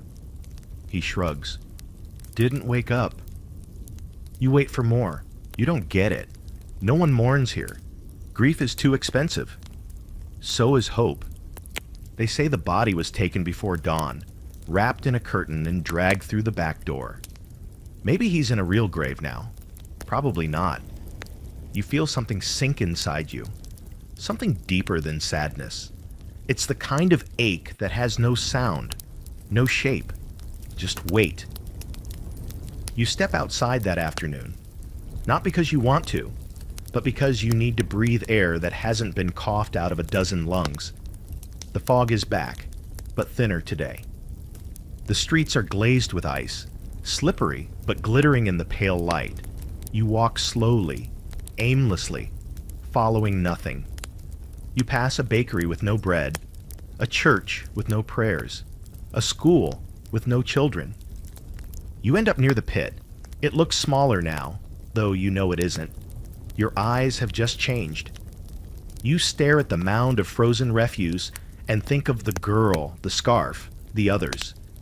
You wonder how many names the city forgot this winter alone.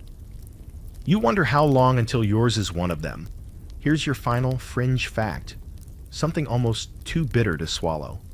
Some Doss house lodgers were unknowingly used for medical study. Unclaimed bodies, especially those from the poorest districts, were quietly transferred to hospitals and schools. Cut open, poked, displayed. Their last dignity stripped beneath a glass dome, surrounded by the curious eyes of men who would never step foot in the world those bodies came from. You walk back to the Doss house just before dark. Your body feels slow, your hands like stone. You hand over your last coin. The keeper says nothing, just points. You take your place on the bench. You close your eyes. You listen to the soft breathing of those still clinging to the edge. And you wonder, if tonight is your last night, who will take your place? Will they notice the shape you left behind in the boards? Will they sleep more soundly because you're gone? Probably not. But maybe, just maybe, they'll find the warmth you left behind and think, someone lived here. Someone tried. Hey guys, if you're still awake, and honestly, I wouldn't blame you if you drifted somewhere in the middle of that last cough. Take a deep breath. Yeah, that one. You made it through London, through the frost, through the stink and the benches and the endless sound of boots on cobblestones. You survived where thousands didn't. That's no small thing. Close your eyes for a second. Picture that Doss house again, but empty this time. The stove still cold, the rope sagging, the benches worn smooth. The ghosts are quieter now. The girl's scarf is folded neatly on the sill. The boy's laughter, if you strain, is just a faint echo, like wind under the door. The city hums outside, modern, alive, unrecognizable. and you realize how far you've traveled, even if it was only in your head. Every city has its forgotten corners, its stories that rot between bricks. The Victorians didn't mean to invent homelessness. They just learned to ignore it better than anyone before. But you saw it. You walked through it. You breathed that air and came out the other side with a bit more weight in your chest. Maybe empathy smells faintly of soot. If you're listening in the dark right now, maybe under a blanket or with the fan humming the way I asked at the start, let that sound be your rope tonight. The good kind, the one that holds instead of cuts. Because the truth of history isn't in the kings or the wars. It's in the benches, in the coughs, in the quiet moments where someone tried to help another survive one more night. So sleep easy, traveler. London's fog is lifting, the lamps are dimming, and somewhere the stove's finally warm again.